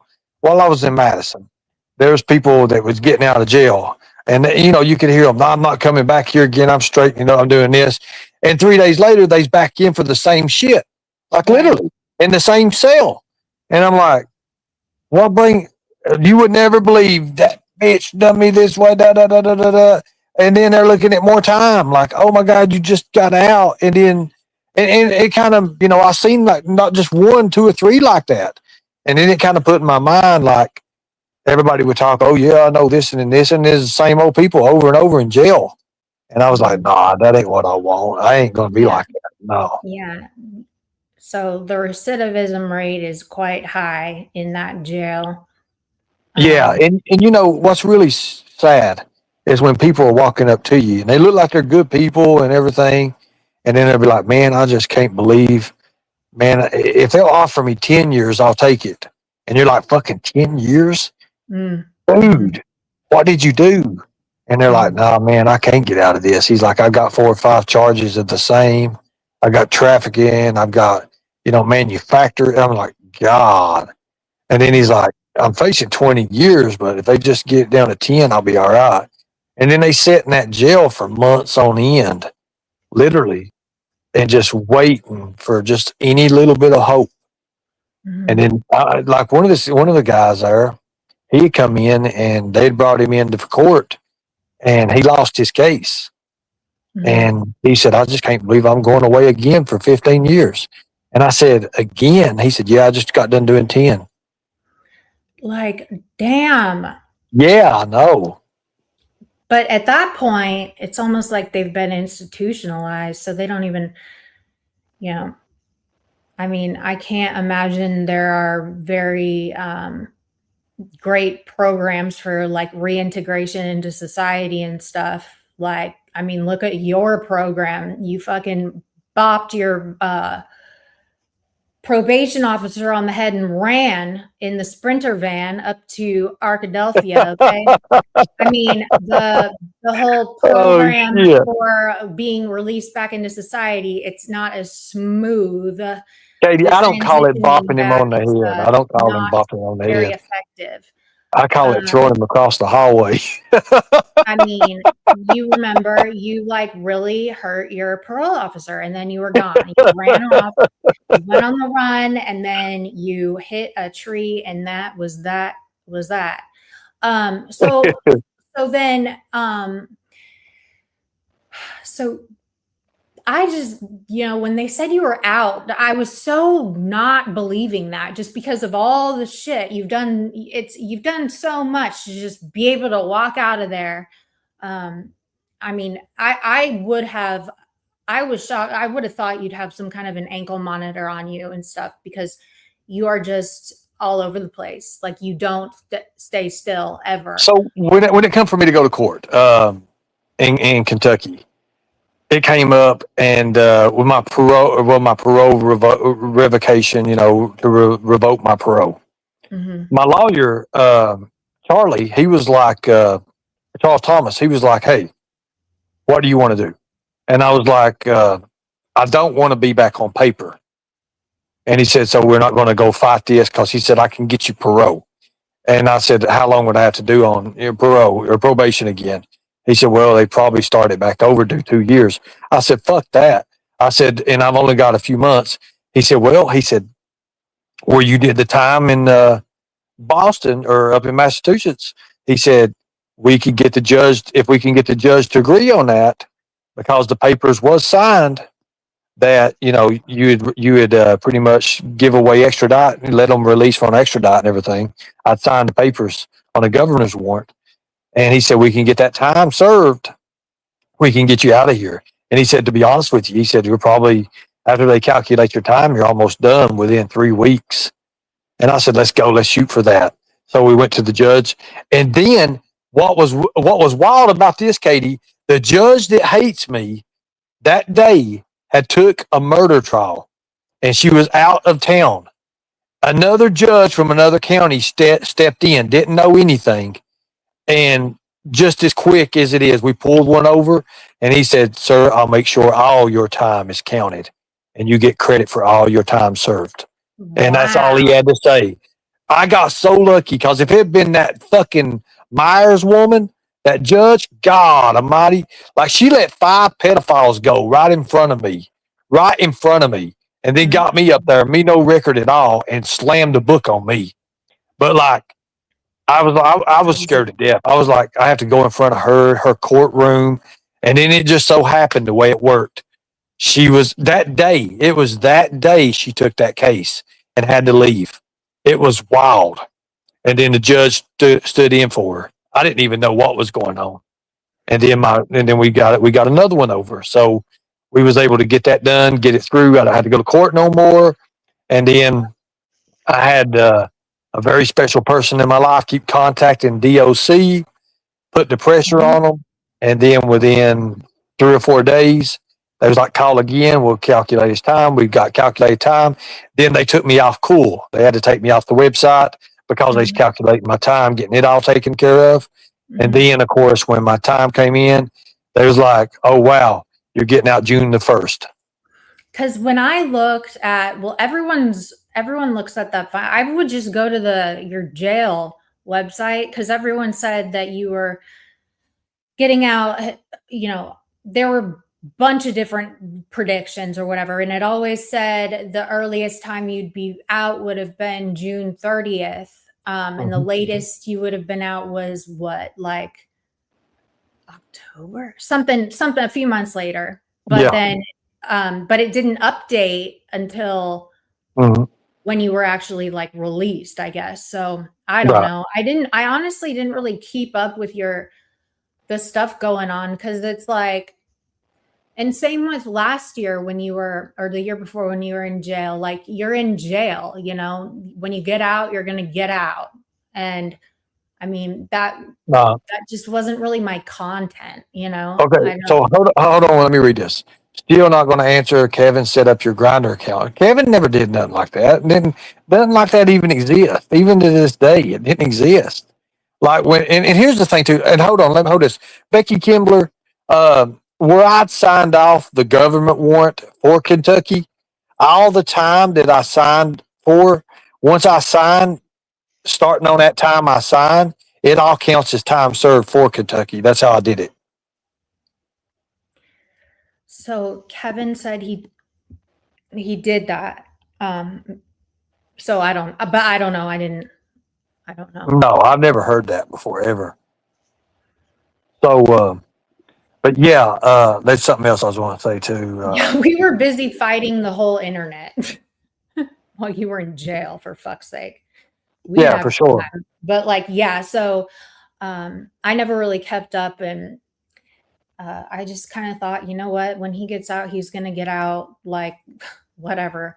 Nobody, Katie, I was watching your live, and I wanted to be first to the whole, I was watching your live when you was doing that, and you was like, "That's no way, no way." I was like, I was shocked. I was watching your live. I just had like literally just tuned in, and what I was watching the live. Somebody said she's talking, so they messaged me, and I was watching it. She's like, "No, you've done too much. He's done too much. There's no way he's out."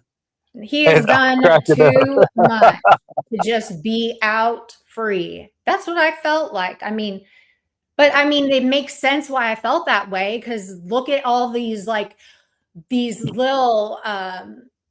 little blessings you got along the way to get the sentence you didn't. I mean, that wouldn't have happened if you didn't have the lawyers and whatever kind of corruption going on where you got out the way you did. Because God Katie, knows I'm going to say this. Shit was corrupt as fuck. Okay. Massachusetts probably was a little corrupt, but I'm telling you, it wasn't me that brought up the suggestion. That's what was funny about it. It wasn't me that brought up the suggestion. And once they transferred me to Well, they transferred me to the veterans dorm. When they transferred me to the veterans dorm, everything was easier on in Massachusetts. Everything was. Mm-hmm. Yeah. Like I actually had and I had the reentry on my side. I had the VA assistance up there. I had all that on my side up there. Everything was on my side. Like So, will you explain the whole you got your veteran status back, because that really, I'm surprised that certain people are not really hounding you about that, considering, well, they can't no more. Here's the thing. You have to have an upgrade status. Now, the cutoff is a 15, like usually a cutoff's 15 years from time being out of service. Mhm. However, you can go back and you can keep requesting. When you're in jail, let's take this. Massachusetts is one of the biggest places for the VA. I mean, it's all about the VA. Everything. They've got VA assistance programs. They got VA housing stuff. They got VA things in prison. They got dorms that are made for veterans. And all you have to do is prove, showing your DD 214 or your NGB 22, whatever. But now, when you get a characterization, it's a DD 215. So I learned a lot. I learned a lot from it. Okay, so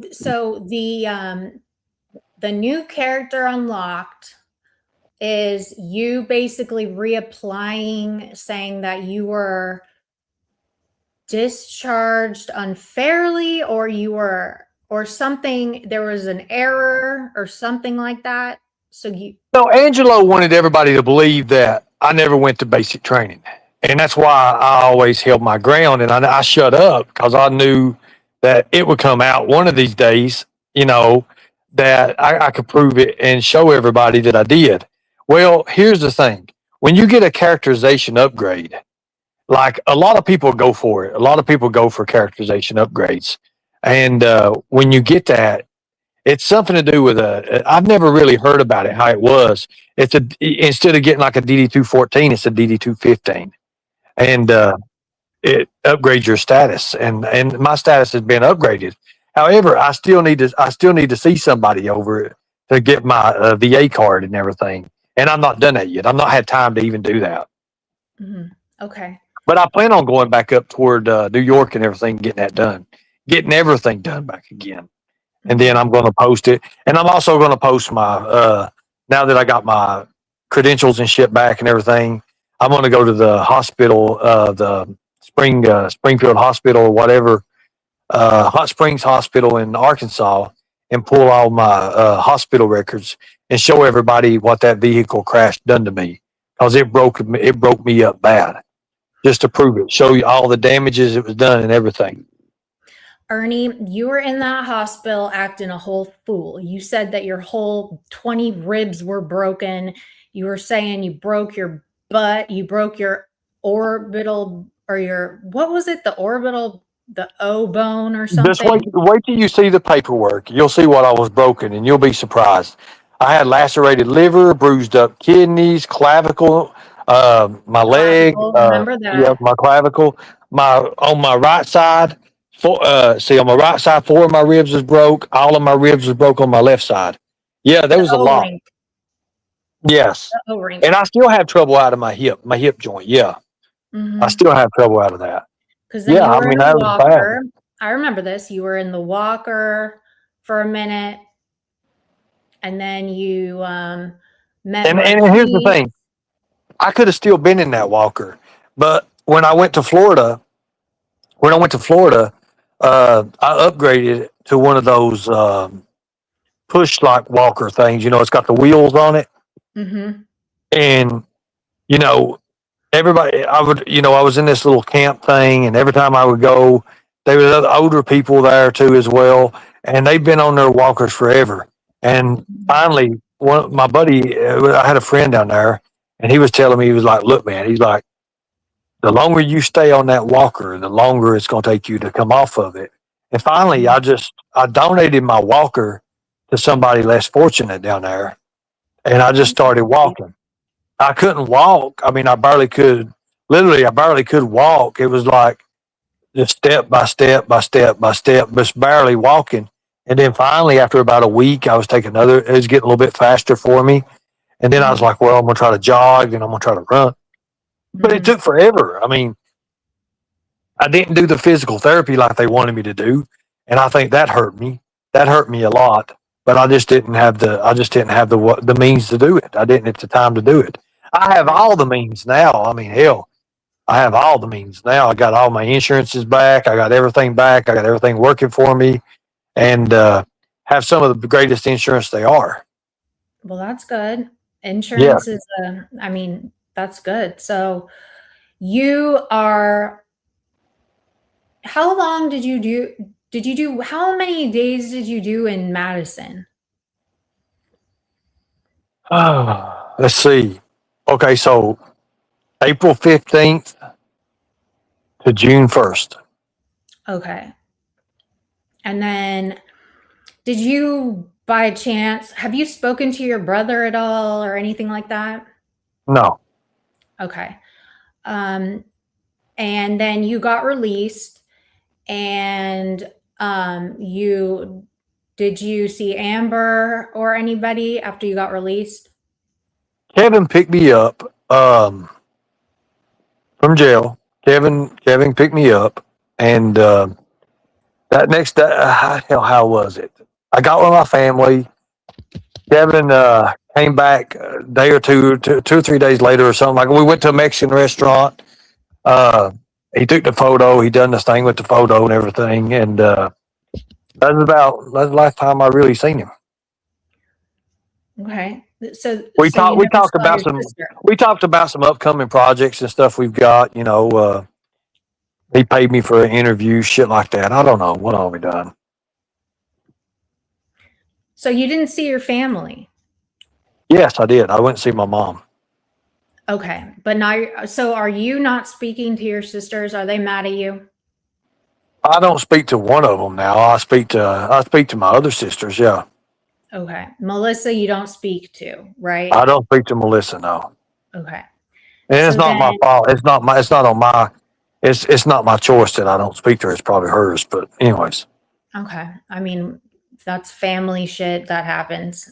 That's none of my business. not So saying I don't care for her because I do care for her. yeah, yeah.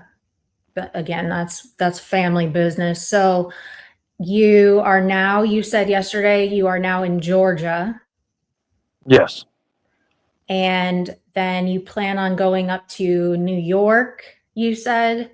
yes, And so are you going to get a job? What are because you were saying last night that you were probably gonna, you yeah. have I'm time. working on that right now. I'm trying to make enough money on YouTube right now. That's why I keep going live a couple times a day, just to get Mhm, everything back and running. And I'm trying to get my health back up too. I'm losing mhm, weight now. Like when I got out of jail, I was 205. mhm. I'm 187 now, 190 maybe. I've lost a lot of weight, but I cut You my lost eating down. 15 pounds in 2 weeks. Yeah, I've been cutting my weight down. I've been wearing like garbage bags on my, like literally putting garbage bags on me to, I mean, I've been doing Promise everything I can you. do. Yeah, I've been doing the damn Epsom salt shit and everything. Wow. So, But I'm losing weight. So here's the thing: when you get off of eating the mhm, jail food's full of carbohydrates, and it's just going to blow you up, like make you right, huge. right. And you can use it to be fat. You could use it to work out. This time, I used it. I did work out a lot, um, but I also took and pretty much ate everything. Like I had a lot of commissary this time, and I was eating Reese cups. Like every other day, I had barbecue rib, cheeseburger, and this is the same day. Barbecue rib, probably two barbecue ribs, two cheeseburgers, pizza, not counting the That three sounds trays like we what need. you were eating when you got fat in the van. Remember? Yeah, I mean, I was eating a lot, but this You were time I eating got even biscuits that fatter. you were at Cracker Barrel every day, twice a day, it seemed like. But yeah, so you blew up and now you have lost 15 pounds in 2 weeks. Let me ask you this. Have you spoken to the person whose van you wrecked? No, there was no contract with me and him. So you just totaled his van and then It was all paid for. Everything, insurance covered it. Everything in the company covered it. right, but you didn't write him an apology letter? No, Did you write the squirrels in the tree an apology letter or anything like that? I'm sure you no. killed many squirrels. I never killed no squirrels. And that was Okay. crazy, some of the avatars you all put up there. Did you see? Hold on. Let me see if I have that one. I don't have it in my.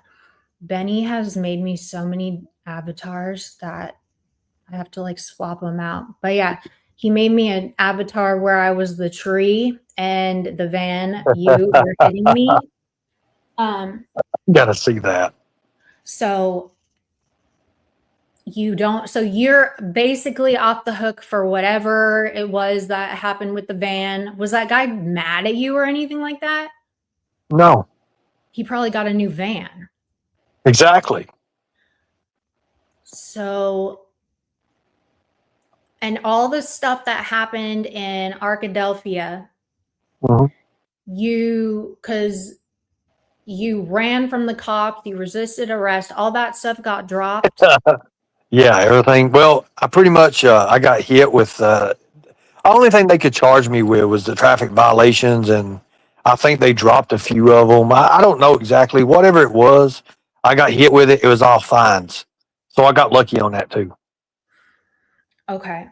Well, so you got, okay. So what are you going to do for work?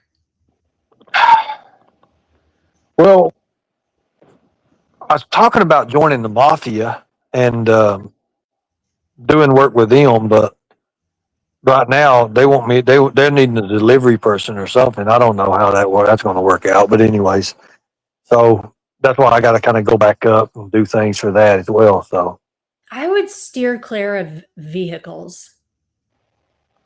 actually, I don't think I'm going to be, driving the vehicle. I don't think I'm going to be doing that, even though my Okay. license was suspended for 6 months.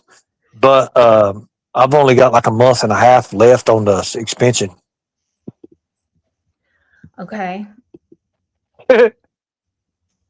Now, someone says, give Randy his mask, Barb. What would you be doing for the mafia? What would you be transporting?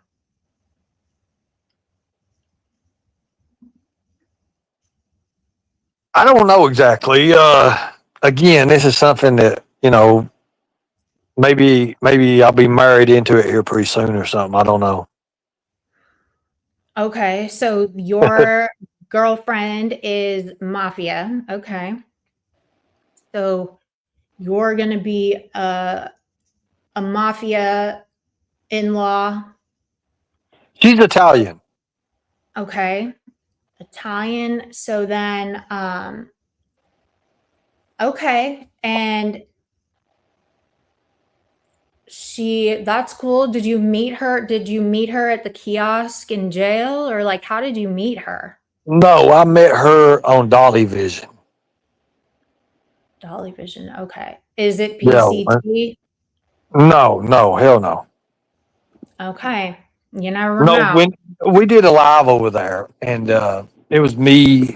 I think Benny Keys was over there, and Dolly, and she just seen me in the chat there, and then she come over to my channel, and then we started talking, and the next thing you know, she met me. She met me. She took care of me in jail. She did everything pretty much. Okay. Well, And that's cool. yeah, she runs I think it's like a $2.5 million business a year, and it's So good. that's like a sugar mama pretty much. I wouldn't say it's a sugar mama. She's beautiful. Like Sugar she's mamas beautiful. can be beautiful. It's all about the money. That's what a sugar mama is. So No, I'm she makes not money. really.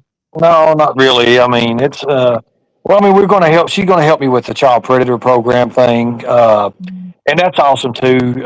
She knows well. She's got a lot of connections and stuff. She's great at what she does. She's great at bookkeeping. She's great at like managing companies, and she knows how to reach out and do like charity drives, stuff like that that can bring in a lot of money because she knows a lot of people. Okay. Awesome. Awesome. Well, I mean, I encourage you to not bring her to this platform because you know what happened with MAGA. Well, she's already on this platform. Oh, okay. So she's like people know her. Okay. Yeah, people know her. Okay. Yeah. Just protect your relationship at all costs. Like she handles everything for me now. She's learning.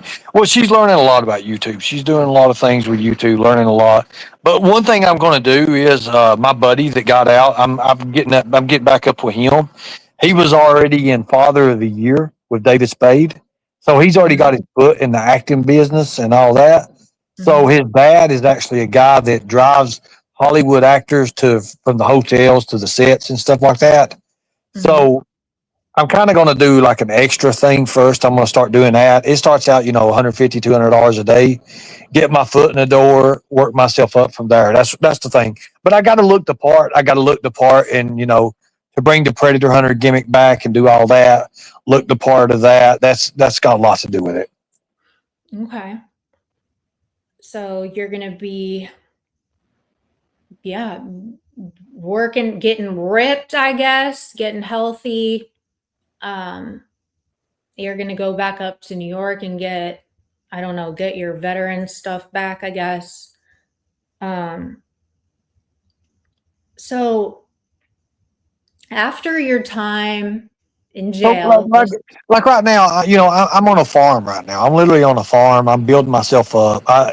We don't have no hay right now. I was wanting to have some hay that way I could work out with hay and stuff, pitch some hay and shit like that. But I have been chopping wood. I have been doing here and doing things here. We've got a few cows and stuff, so it's just a place for me to kind of come and just be, to get so you're myself on back a in order. farm. Or I am on, yes. do the owners know you're on the farm? Yes. Okay. Just The making owner. sure. You never know. Okay. Yeah, for a fact. Yeah, she's pretty cool. Okay. So you are going to stay there. I'm sure. What do you work? And that pays for like your stay there or something? You do that in the day or Well, no, like are this you place just is living there for huge. free? No, look, like I mean, hold on a second here. So this place is huge, like literally. I mean, like there's upstairs, downstairs, like it's 3 stories. It's just like a farmhouse, literally, and it's everything. I'm just here by myself right now. Nobody else Mhm. is here, so I'm here by myself. Mhm. I mean, it's peace and quiet right now. Mhm. Nothing to worry about.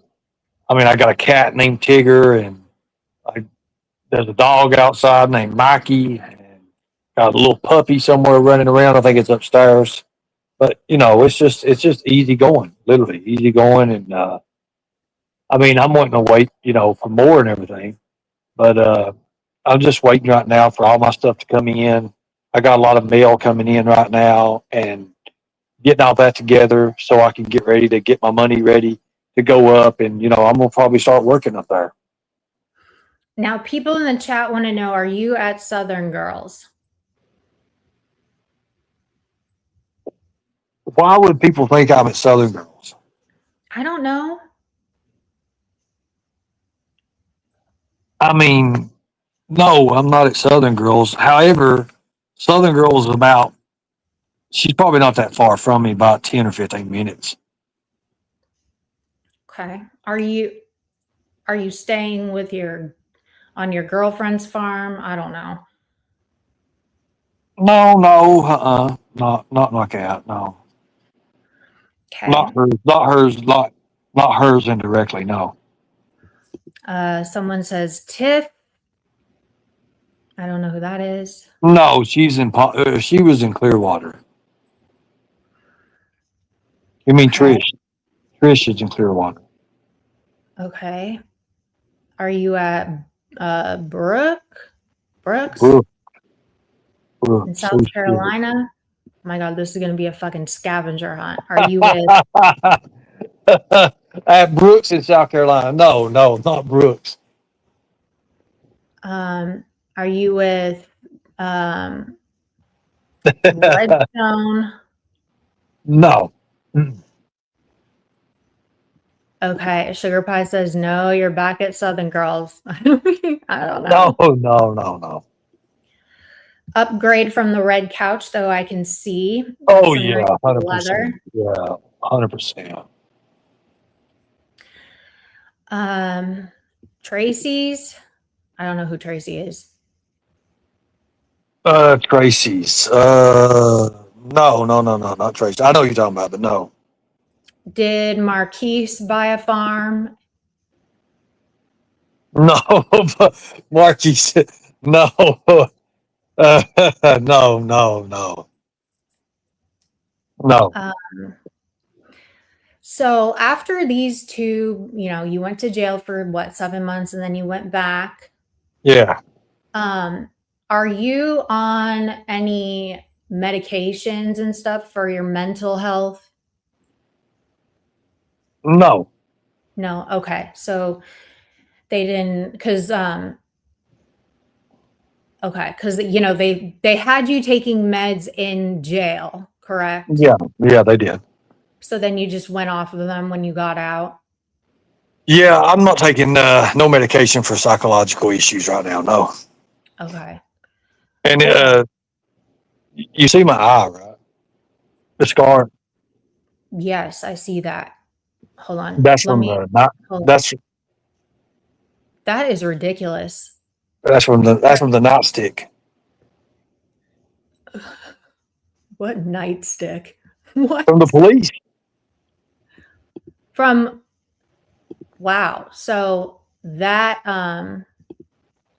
okay. It literally like your whole eyebrow's gone, dude. Yeah, they not like literally. You ought to see what it did look like. And the side of my head. Oh my God! Here. Let's see. Hold on a second. Let me see this. Hold on. And like, okay, so in this here, Oh Lord, like you're getting gray. That whole like side of your head is gray. like that whole part right there. No, it's a fucked up place. Like literally, it was crazy. Are you gonna have to get just for men hair dye? No, not really. I mean, I could, but Are you gonna have when to they learn hit how to me, like draw they your hit me in the eyebrows in? like when they hit me in the side of the head too, and Mhm. it knocked. It was bad. It was really bad. Like Are like you when gonna my learn hair how to started draw coming your back, eyebrow in? like I believe it damaged my hair. I don't know what it did, but it screwed me up. Mhm. Literally. Answer that my question. Are you gonna have to learn how to draw in your eyebrow?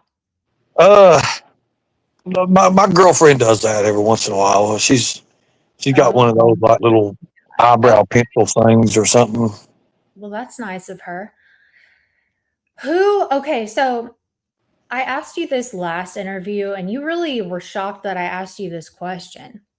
Go ahead. Like you didn't have an answer, but do you know who Ernie Shell is today at this point in your life?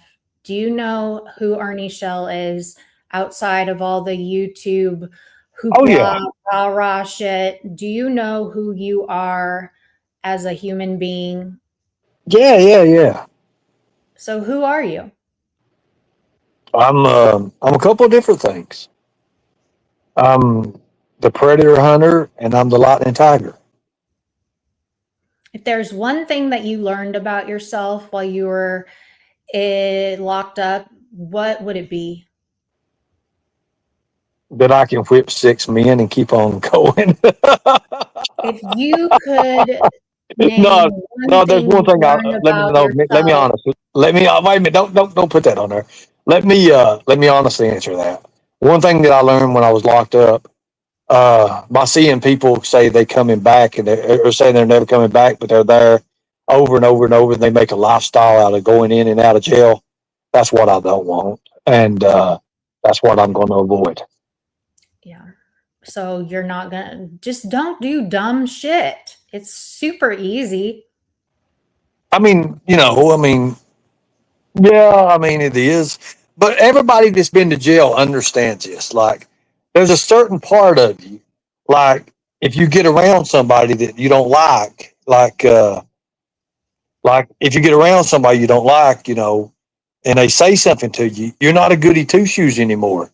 You can smack the bitch out of them so fast it ain't funny. You can knock the shit out of them, and I don't even have to worry about it. It's a charge, but it's a certain charge to where you're used to these charges now, and you know what you're going to get for it. It's a misdemeanor. A misdemeanor is what, 30 days, 60 days? Hell, I could do that on Yeah, my but head like, now. is it worth it? I mean, I feel like that kind of mindset will Well, keep it you depends. going Well, it in and depends out on of jail. It depends on how hard you hit them and how hard and what you do to them. Like, you can whip somebody so bad, and you can beat them so bad in certain states, and you got to know what laws in certain states work. Like New York. Let's say if I went up there to New York to whip Angelo, and I whip Angelo in New York, I can whip him so bad as long as I don't, you know, mortally end him or whatever. I'm going to face a misdemeanor, no matter what it is. I'm going to face a misdemeanor. Seriously, I could bounce him all over his yard, whatever I want to do. I mean, take my elbows and do whatever I wanted to do to him. If I chose to do that, I'm going to face a misdemeanor. Simple as that. That's it. Right. But is it worth it? Hell yeah, it's worth it. Okay, well, that means that tells me that you are still in this like mindset of a criminal. Well, yeah. I mean, I'll tell everybody I'm not no goody two shoes anymore. Don't mean I'm a criminal like Well, you out there just going to said commit that you crime. don't want that kind of lifestyle. No, I don't. William Glorio, it might be worth it. Mutual combat. Yeah, exactly. No, but the Don't fact be of the matter crazy, is, William. like, I'm not no, like, when people, so say somebody comes up on me now, like, used to, I'll be like, no, no, no, no, no, I'll stay away from jail or whatever. But, like, if I look at it now, I mean, all my good days are behind me. Like, all the things I used to do and wanted to do, and when I had the license, I can't do that no more. I have to work under the table for this, have to work under the table of that because of a felony. Then, yeah, you can ask anybody, is it worth it? Hell yeah, it's worth it. Hell yeah, it's worth it. But, Okay. would I do it? Would I do it? No, no, no. Unless the time came to where I could do it. Yeah, yeah. Okay. But Well, I'm just saying, Katie, I'm not going to cower down. I'm not going to just say, I'm not going to do this, not going to do that, because there may come a time where we may be in the same area and it happened. It might happen. So I can't just say it ain't going to happen.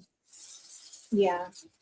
I mean, I guess not. You can't really, but I don't know. I just think Hold keep on, let your me say hands this. off people and, you know, Hello, Sally. How are you doing, Sally? I hope you're doing well. Or not Sally, but Sandy. Sorry about that. hey, Warning Sandy. name. Sandy was, Sandy got to really put the hammer down on your ass the other night. And I But loved every minute of it. did you guys make friends? She's the new tiger. She's actually going to be a tiger tomorrow. I got a Okay, so live she's gonna scheduled. be inducted into the sister wife. Well, there's a lot of training you got to do to get. I mean, for her especially, um, we'll put her in a group, and see how she does, and if she, you know, people in the group, the field scouts or something, we'll see how she does and how she goes from there, and then if we see that there's something that she's got extraordinary and she's good at things, we'll put her in the appropriate chambers. Now, were you just trying to troll her and be annoying when you said all that shit about her with her job and stuff? Because that was not cool. Holy Okay. nail. Oh, man. I knew that she was watching the whole time when I said that. I knew that it would light a fire under her ass. I knew it would take her 2 hours, 2.5 hours before she would come up I knew all of that. I knew everything what was going on before it was even going on. I knew as long as I could get her up there and start talking, I'd make $350, and that's what I did. So, okay. So that was, she said she wasn't watching, idiot. I Is what mean, she she can said. she can say whatever she wants to. I still made $350. I don't care. I mean, hell, money's money. Good for you. It is money's money. Money is money. But anyway, so what else? Does anyone in the chat have any questions? Because I feel like I got most of my questions asked. He played his fake flex and didn't show. You were an hour late, and did you not notify her of that? Because that was I know. rude. Look. Here's the thing. If anybody wants to call her, her number's online. They can call her and notify her. I didn't have her number. I didn't know how to call her. Didn't know how to talk to her. I was busy with my lawyer that day. Obviously, it was Tuesday. I was busy with my lawyer that day. I was just getting in. I had a great conversation with him, and it was just all what it is. Mm-hmm. Well, okay. You need to get, William says you need to get the jail footage and sue them for defamation. Who's Randy Jenkins? Oh my God! Probably a guy that used to follow me and used to be a big fan of mine 10 or 12 years ago. Okay. I don't know. It's untelling. Are you going to pursue anything about the falsified police reports that are public record under your name? No, because police reports they can say anything. It's what you actually get convicted with that actually counts. Okay. Let's see. Anything else, y'all?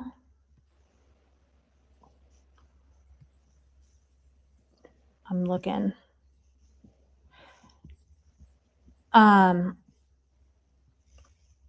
Let's see. Ernie, I want you to know this, that it is okay to be gay. Okay. For real. It is like, Okay, it's Katie. okay Okay. to be gay. I'm not even Okay. trying to be funny. I'll keep that in mind. Okay. Like, and bisexual. Okay. Yes, ma'am. It's okay to be Okay. those things. And I'll keep that in mind. okay. People, it's 2026, bitch. Ain't nobody care. You know? And I'm just saying, and I'm not accusing you of that. That's none of my business. But I just know people in life have battled with that demon of being in denial about it and stuff. And when they finally come out, it's very, very relieving. So I don't know. Just not telling you that you're bi or gay, but just throwing that out there. Morris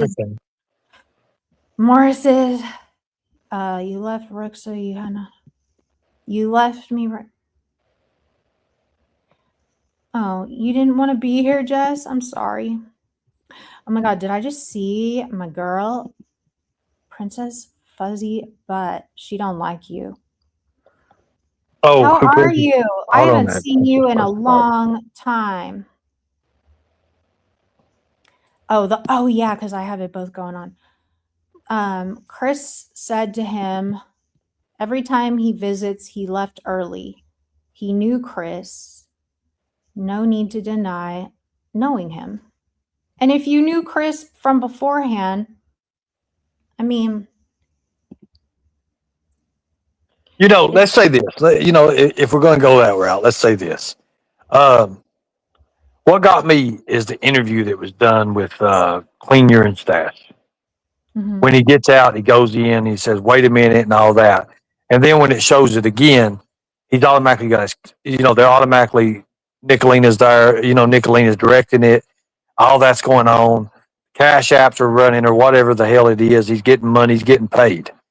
And then in the first part of his interview, if you listen to X Factor's interview that he did with, in the first part of it, I did. I listened to that. Yeah. Chris And says, no, we never did anything.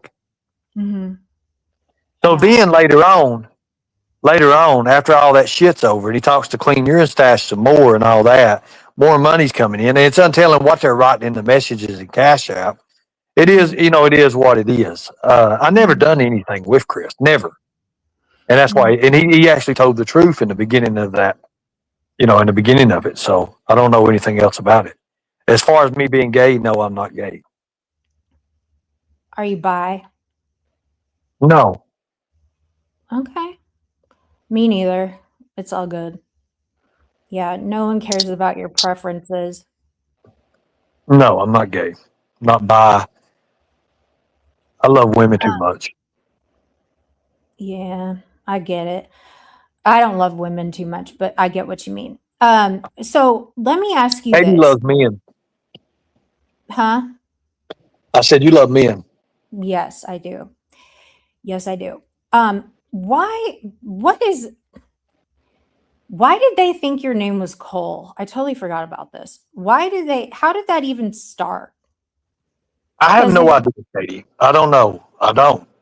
But that just come out in like, even when the police interview me, when they come out, as you see when the police is coming in, they ask me my name and I say Ernest Shell. So, I mean, I never give a fake name out to anybody. I don't know why he thought I was Go. And okay. It's interesting that Chris guy according to you, and I mean, this is your interview. Katie, check this out. In his interview he's doing with Clean Urine Stash, he is tweaked completely out of his mind. You can watch it. His eyes are jittery, his hands going everywhere, he's scratching, he's itching. He's literally tweaked out his mind.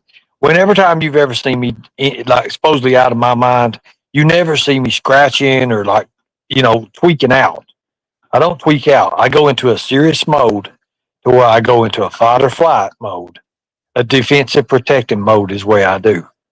A lot of it is psychological issues. A lot of it is.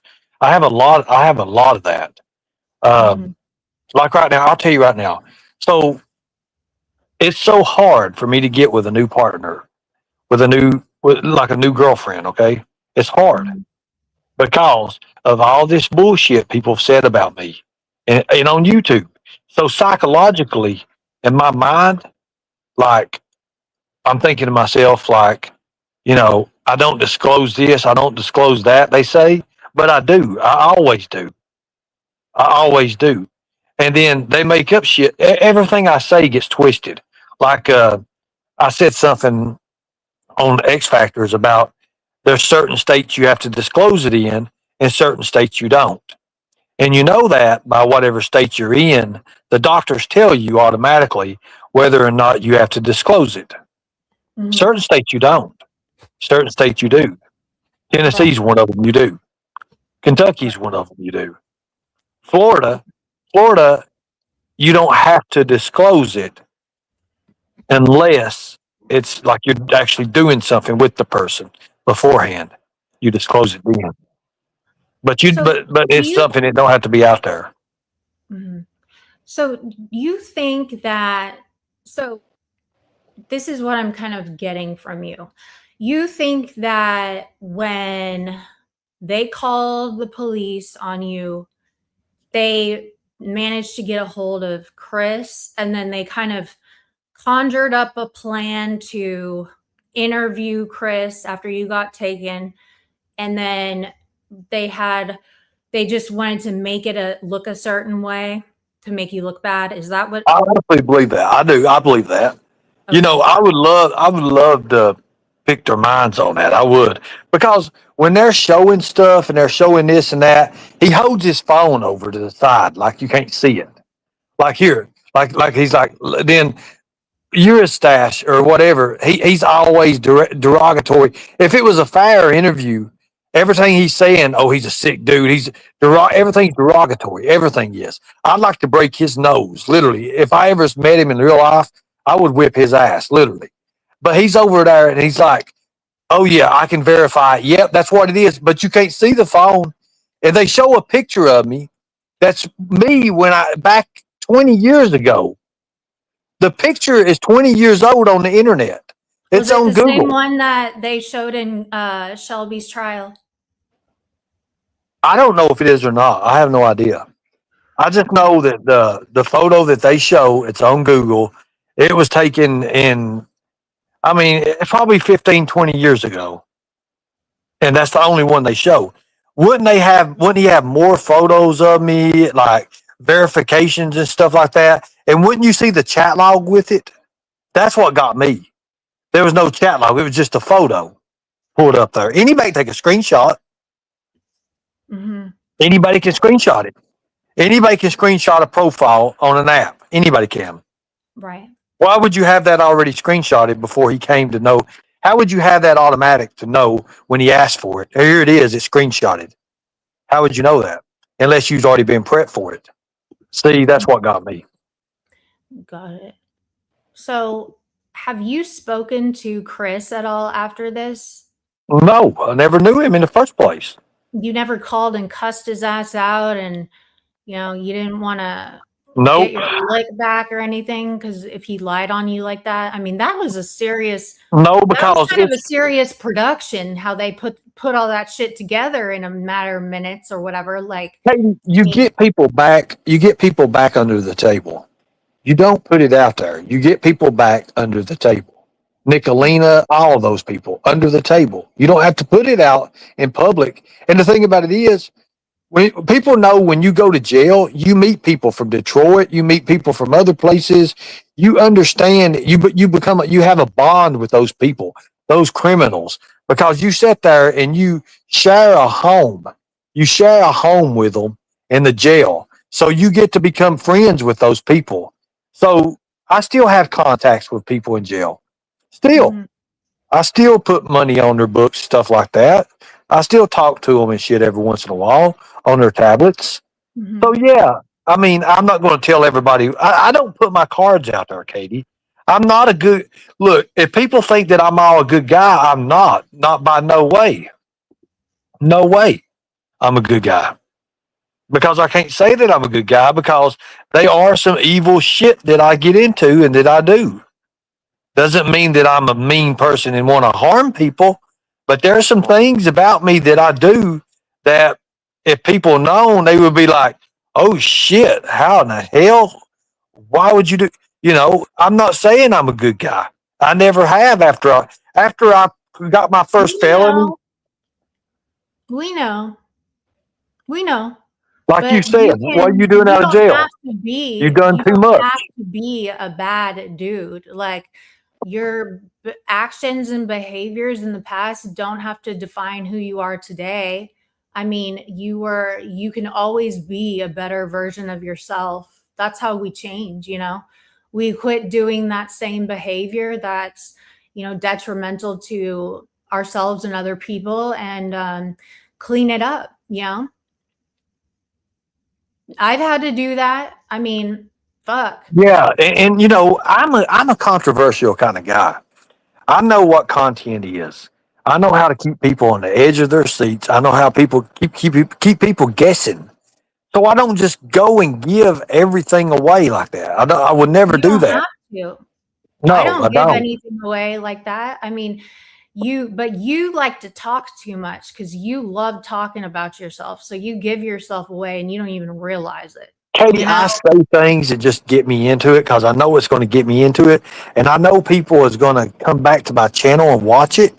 And I'm like, that's cool. Hell, yeah, I did that. I don't even care about it. It don't bother me. I love when people challenge me and they try to bring up stuff on me that everybody already knows. I put it out on myself. That way, when people say, oh, we did this and that, they're like, oh, that's the same old shit we already knew about. Bring something new about it, right? That's how I did Sandy. You do know how to annoy the fuck out of people. Oh my God, I'm dead. I'm But good at annoying people. yeah, you are. You are. You are a whole troll. You troll. I mean, you do. You do troll, but then it's like you LARP and people think you're trolling and then you get mad. Well, when you say live action role play, it depends on what I'm live action role playing. Um, Anytime I've been out in the field or anything like on boots on the ground, that's real shit. That's why I took my channel Unlock Your Reality. Everything's real on my channel that I do. Now, do I joke around? Do I troll people here and there like I did Sandy? Yeah, because the bitch is still talking about it. Uh, Literally. She's over on other channels. But you know me about it. And as long as she's doing that, guess what? People that don't like her, they're going to be over there laughing their asses off. And I know that. I know when she does her little threats and stuff and her 120 uncles and cousins and all this, I know it's all going to be even better. It just makes people laugh. And I know that. And that's why I do that. I so control she's the not going to be a situation. tiger. She's not going to be a tiger if you're annoying her. You know that, right? Hell no, she's not going to be a tiger. She couldn't even be, literally, she, oh God. She Can wouldn't you, pass the tests, the rules and regulations, the tests. She she, wouldn't pass. Is that I what you're like saying? Sandy. Look, I like Sandy. I do like Sandy. But Sandy listens to the Mean Girls. Sandy listens to Nicolina. Everything she got from Nicolina and others. And that's what she brought on me. That's what she tried to use against me. And that's why I was able to swat her down real fast. That's all she had. That's all she could use. And now I'm thinking like, do I really want her back on my panel and just she don't bring nothing to the show. Like when you've got 300 and well, I had 290 people in there, and I was watching as she kept on jibber jabbering as she You was did talking. not have 290 people in there. Stop it. I did too. You can look on the it got to 290 and it went down to 260, but yeah, I did reach 290. I have somebody always watching. Trust me. And when she was on there, and the more she kept talking and running her mouth, and people Mhm. was like, "Does she ever breathe?" And no, she was like a misguided birdo, except for she was slower. And she kept on. I was watching the numbers drop. I just mute out, let her talk, and do whatever she wanted to do. Oh, she's As gonna long get as I had mad her, at you. She's as gonna long get as I had her, mad. it's all right. As long as I had her talking, I was winning. I don't care. As a matter of fact, I was eating. I had to go. I had to go and get something to eat while she was talking. I left the phone. I just had it on mute. And this whole time, she's making me money. I let her I talk for mean, 6 or 20 minutes. Yeah. yeah, yeah. And Birdo never came up. That was not the real Birdo, eh? I don't think it was. Even Michelle was in chat. All your people was in there like, does she ever shut up? No, she don't. She is a talker. She's spicy. And then what I did, and this is even more, I dug into her skin more. I went, my people looked her up, pulled her picture up from Facebook, and I posted her picture. And she's like, and then she started double stuttering. She was like, blah, blah, blah. No, no, no, no, no, no, no, no, you put my picture up. Ooh, you gonna get it, you know? And I knew it. I knew she's already dug the claws in. She's already hanging on dear life. Throw something else out there to her. And then I did it again and again. I just kept doing stuff, but I would space it out. And I knew I was making her more madder. Somebody said in chat she's getting ready to have a heart attack. So I was looking, and I was like, well, maybe right. And then Incel came up, and then we pretty much just had fun with it. I did. Mm-hmm. Yeah, you got her. You got her mad. That's for sure. She wanted to see the proof, okay, and you Oh didn't yeah. have it. That is No. irritating as fuck when you do shit like that. Just so Oh you yeah. know. My lord, my god. My next live, I'm going to put a proof on everything I've ever done. I'm going to put proof out there on my next live. The name of the live is going to be called "Proof Tells It All." Okay, y'all. Bite Me Now wants to know, why do you have to dox? I didn't dox. She doxed herself. Did anyone know what she looked like prior to you showing that picture? No. Because that's like not cool, dude. Like that Look, kind of she shit said is she was like, a beautiful. She said she was a beautiful hourglass, and my people pulled her up, and I posted it up there just to show that she wasn't a beautiful hourglass. To oh, me, she gave you all the info. Okay, never mind. I didn't know she's she like gave the phone. a She dog. gave her phone number out and everything, and she Okay. said, "If I get calls, I'm going to get mad at you." Well, you just gave the number out at the That's whole how they're time. But doing me. They want the, to, those bitches over there want to call Kiwi Farms and others pedos, and then they get heat back from those people, and then it's my fault because I don't know. It's well, stupid. you know, I get it though. You get blamed for other people doing stuff, and yeah, I get that part. It's Sandy annoying. says she's a private person. Okay. She's like, I live a private life. I live this. I do that. You irk me to every fiber in my body, or whatever the hell she says about me. And then she doxes herself, Mhm. literally. So we brought out, she went to Harvard or something for 91 to 93. And then we brought out some more stuff on her. And next thing you know, somebody in chat said her dead mother's name. And I did not know that. I did not know it was her mother, did not know anything about it. I'd not even looked into it. I had other people looking into it for me. And then I said it, and then like, holy shit. It was just like a volcano erupted. Yeah, because you brought up her deceased mother. I But mean, I don't, but but I know you didn't realize you read a comment. I get that. all But in all, Katie, I'm a what the good guy. fuck is wrong is right. It's, when you tell lies like that about people and their work and their real life, like that kind of shit is not cool because that, people can run with that, or people aren't around to see that because I don't think you ever like admitted that you were just fucking with her. Like I had to ask that to you today. Like, were No, you because making that's the that up? element of surprise. I know, If I but give that away, then the whole gig is over with. Why would I want to give that away on my show when if I keep it because going, that's the a longer I keep it going, crazy allegation, Ernie. well, she had started it with me. She's the one that wanted the war, and she got the war. Sometimes it's not a fair war at all. No, I didn't. But the whole thing I wanted to do was I fooled everybody before she got there. I already had it in everybody's mind, correct? Exactly, which is why that's not cool because people that aren't there for the show and stuff, they like will walk away thinking that that's what that lady actually did. Katie, but that's the way mind thinks. If it sees it and it hears it, automatically believes it. That's why everybody believes on YouTube. Even about me, even the things that I'm not done, they still believe it and think I'm this awful, horrible person, just because people put it out there. And I was using that to show everybody how that easy is turned. You can turn that and use it any ways. And I knew by using things that we know about, putting them together and saying it, I knew she would lose her freaking mind when she found out about it. Meanwhile, she loses her composure, loses her cool, and she loses the battle. That's how you do it. That's how you get somebody off their feet. I guess. I mean, I do see it both ways.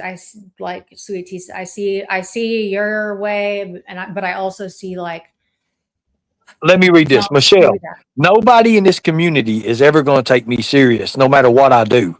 It don't matter if I'm the jack man, traders of all, whatever the hell it is. Jack of all trades, the master. It don't matter what I call myself. That's why I already know that.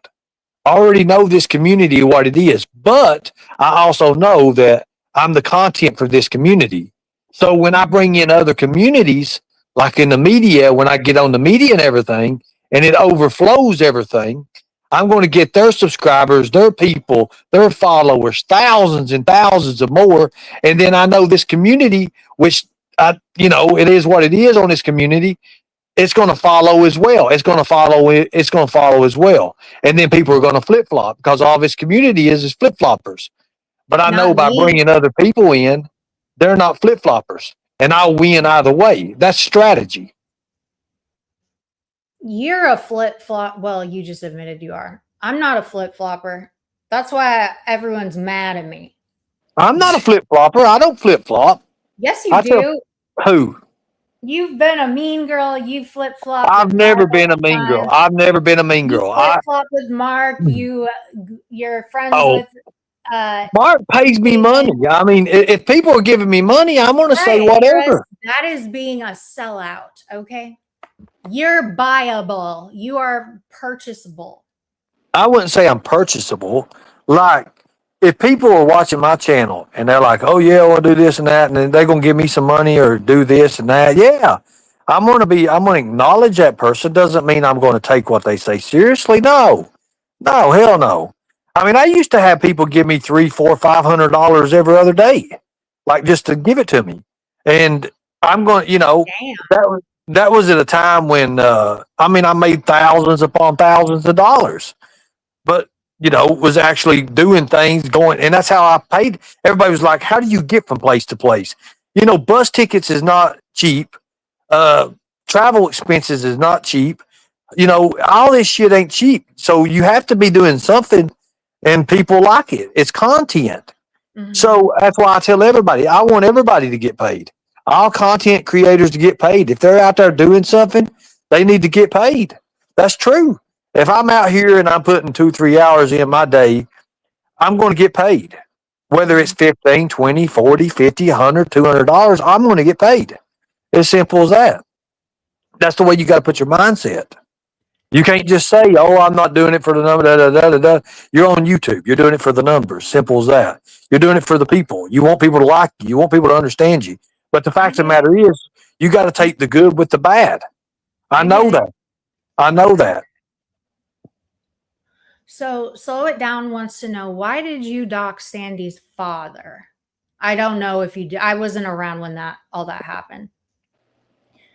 Oh, because it was in the chat and I read it, and they said, "Is so and so going to cam up?" And I said that, and she said, "Now you're doxing my father." Yeah, yeah, yeah. I didn't know what it was. Didn't have no idea. Okay. No, he does. He doesn't pay lawyers. He got a free private lawyer this time. That's why he's out free. He's out on the lam free. So here's the thing. Think about this. Have you ever watched Sword in the Stone? A long time ago.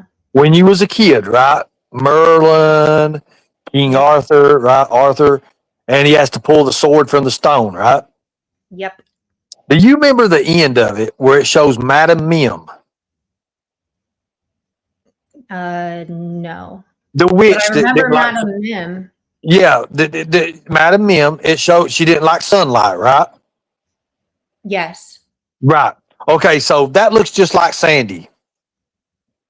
I thought that looked like Raylan. Well, Sandy, Raylan, whatever, but it looks like Sandy. Because can you imagine when she pulls her hair open and she's like, "I hate sunshine," or whatever the hell that is? That's the funniest shit ever. And that's what I was going for, literally.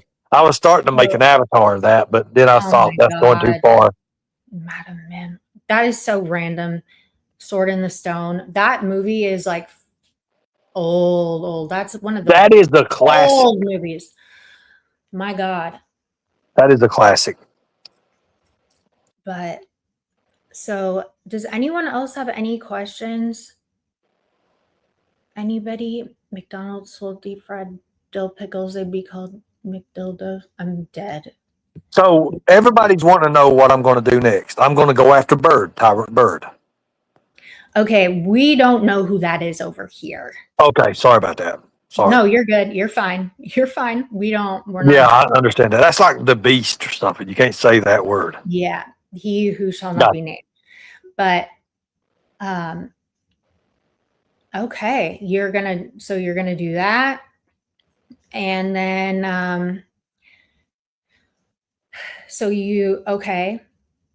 and then yeah, my sister lives in Colorado. She lives close to where he lives at, literally.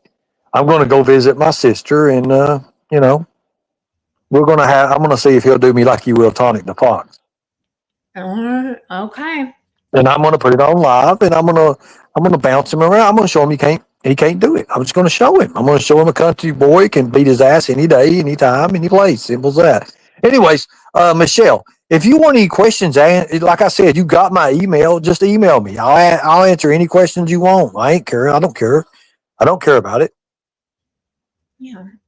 All right. Well, so, but that's not going to be really a job doing that. I thought you're going to wanted to get gainfully employed. Well, if you're working for the mob, then Well, there's a lot of things I got going on. There's a boat that I could get back on the boat and everything and do deck work and stuff like that. I mean, there's a lot of things. I mean, I don't want to go and do that, but it pays really, really extremely good.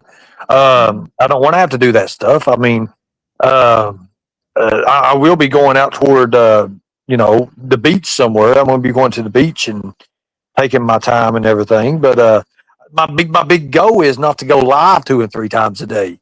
I want to make enough money to start building it up and putting it into it. But I know I got to go to stop work. it, Ernie. It doesn't matter if you're making $1 million or not. You're going to go live. Damn it, you will. You can't stay off here. Well, I'm working on You're an interview going with Frank live. Dukes right now. I think that'd be good. You can't stay off of here, Yeah. and you know it. Well, it just depends. I can stay off here. I mean, it just depends. Yeah, when you're in jail. No, 'cause I you really don't. physically No, can't. Katie, I really don't have the heart for it anymore. Like, I have passion, but like when I'm just sitting around not doing nothing, it ain't fun. It's no fun at all. I don't like it that way. Yeah, it really has become not fun. Like, It's not no fun. I don't go live near like even half as much as I used to, just because it's like it's not fun. It's just a bunch of like toxic shit, And Yeah, it is. I No, like, I came around here to be like for like levity and funny and like cover ridiculousness and, just laugh about shit. You know what I well, mean? you found me. I did. I did. And you are always in the news because you are ridiculous. Let's all quit YouTube at the same time. They would get so mad. They'd have nothing to talk about. If I like when I left I was gone for like a month and a half. How long was I gone for? Like a month and a half. It was interesting because I did not miss this place at all. I was like, I didn't think about this place. I didn't wonder about what was going on. I didn't I'm an alcoholic, right? Like we have naturally addictive personalities. I was pretty surprised at how much I did not worry about this, Mhm. So I can definitely, I definitely, it's so important to prioritize your real life. I feel like people Right. don't do that enough, Well, when I'm in New York and I got the big city background behind me and I go live and I can pull 350, 400, then I'm like, yeah, I love it then because I'm actually got a purpose. I'm doing something. I'm doing a walk or something, with it. It's fun. It's a lot of fun. But like just I'm sitting on a farm here in Georgia right now and I'm waiting for stuff to come in the mail just so I can get myself back up. I can fix my boots that I got, my badass boots I got, and then get the predator hunter stuff back going, and then go back to New York, and then go to the tunnels where them kids and shit was rescued, and do a live there because I know exactly where those tunnels are at, and just do it and show everybody what's exactly in those tunnels, have lights and everything going. It would be nice to have somebody that had a camera that could follow me and have my back. Because I know there's homeless people, there's all kind of crazy shit in them tunnels. I've been in them tunnels. I know. That's my next big thing. I want to do that, especially now that all these people are human trafficking and stuff, and they're saying they are tunnels and all this shit's going on. I want to prove that, hey, I've been saying this for 3 or 4 years. I know exactly where they're at. Mm-hmm. Yeah, I get you. I totally get you. Oh my God, I just scared myself with my avatar. What about this one? Here, we'll do this one. This one was funny. What else? The tunnel is a New York gay bar. Okay. That could be true. But seriously, So in New York, there's clubs in New York, and like there'll be like regular diners, and you can go to the side part of the diner, knock on the side of the door, and it opened up to a full fledged club that's got levels in it, like different things going on, and you wouldn't believe some of the crazy shit that's there. Like you go from a family diner, literally, go to the side, and there's places on YouTube. It's got some of this. They don't show it all because I mean it goes into all kinds of crazy stuff, and it's got different levels of it. You wouldn't believe some of the things it's got. I believe it. I've seen it myself. I know. I've been to New York a lot. I hate Los New York. Angeles has it too. Uh-huh. It sure does. Like I've when we spent was a lot of time in New like York. when I was doing an executive, when I was working with the human trafficking stuff with the executive order stuff, we flew over Utah, and they were showing the cave systems and stuff. Well, what they don't know about those cave systems and the caves, if you get down to the caves and you actually go toward the caves, they're blocked off. The caves are by bars, and it's Mhm. got padlocks and literally shit on it that people access till this day, and they don't know what goes on in there. Cults go on in there and everything. Different group meetings take place. I mean, it's unheard of, and people don't believe that until they see it. I got to see it. I got to see when I was in Utah, literally going down through. Literally, um, we I still have the blueprint plans on this place, and it was just a little town. You go through little market. There's markets everywhere, and we was going in. You go through one door, it goes down to a tunnel, goes down to another store. You can pop up through that store, and you wouldn't believe that whole underground is connected with tunnels and stuff. And then it gets even freakier. There's demonic writings and all that under some of the clubs under there.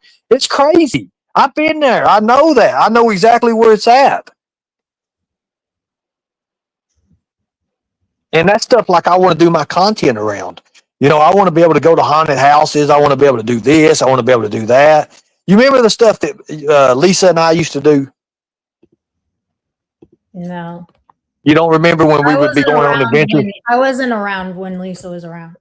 Okay. We used to go around to these places and these abandoned buildings and just crazy stuff, doing stuff. I would Where love to is go back that? and do Where are that those again. videos? They was on my other channel and shit. I don't know. I've probably still got some stuff. I've got thousands of videos that, like for highlight videos, I just not put nothing out. I mean, it just takes so time to download them, get them back up, clip them and stuff. And I ain't no clipping channel. I don't know much about clipping stuff. I'm trying to find a clipper right now, somebody that can clip and do this stuff and just put them out there. Make you a highlight reel. Well, when I go to New York, we're going to make an intro video. That's the big thing. I want to go there. Okay. But yeah, Well, that sounds like a plan, Ernie. It sounds like a plan. so what's your opinion on it, Katie? Before I go, what's your opinion On what? The on whole the thing? things on the things in California, like I was telling you about, and over in Utah? Do you I believe would they have to exist? look into that.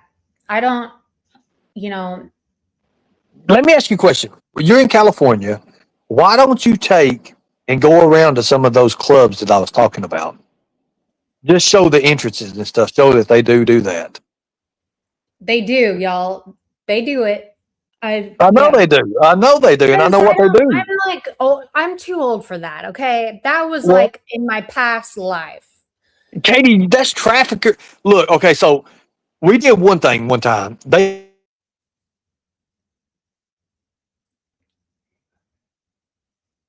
Oh, I'm not going to clubs and shit.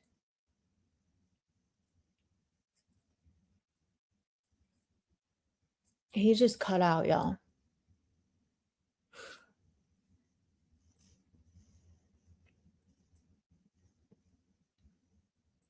Uh-oh. No, he cut out. Oh,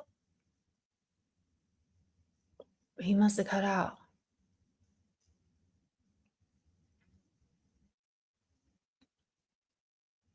I don't know what happened. It's the mafia. He's getting DDoSed. They found him. But anyway, y'all, I cannot believe this is the longest live I've done in a real long time. Oh, he gone. He gone.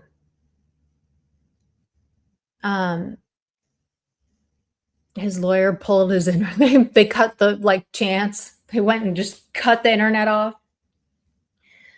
So, yeah, that is Ernie Shell for you. That was a really good interview. He didn't get mad. He didn't get, I thought I didn't have to reel him in at all. That is progress. Okay.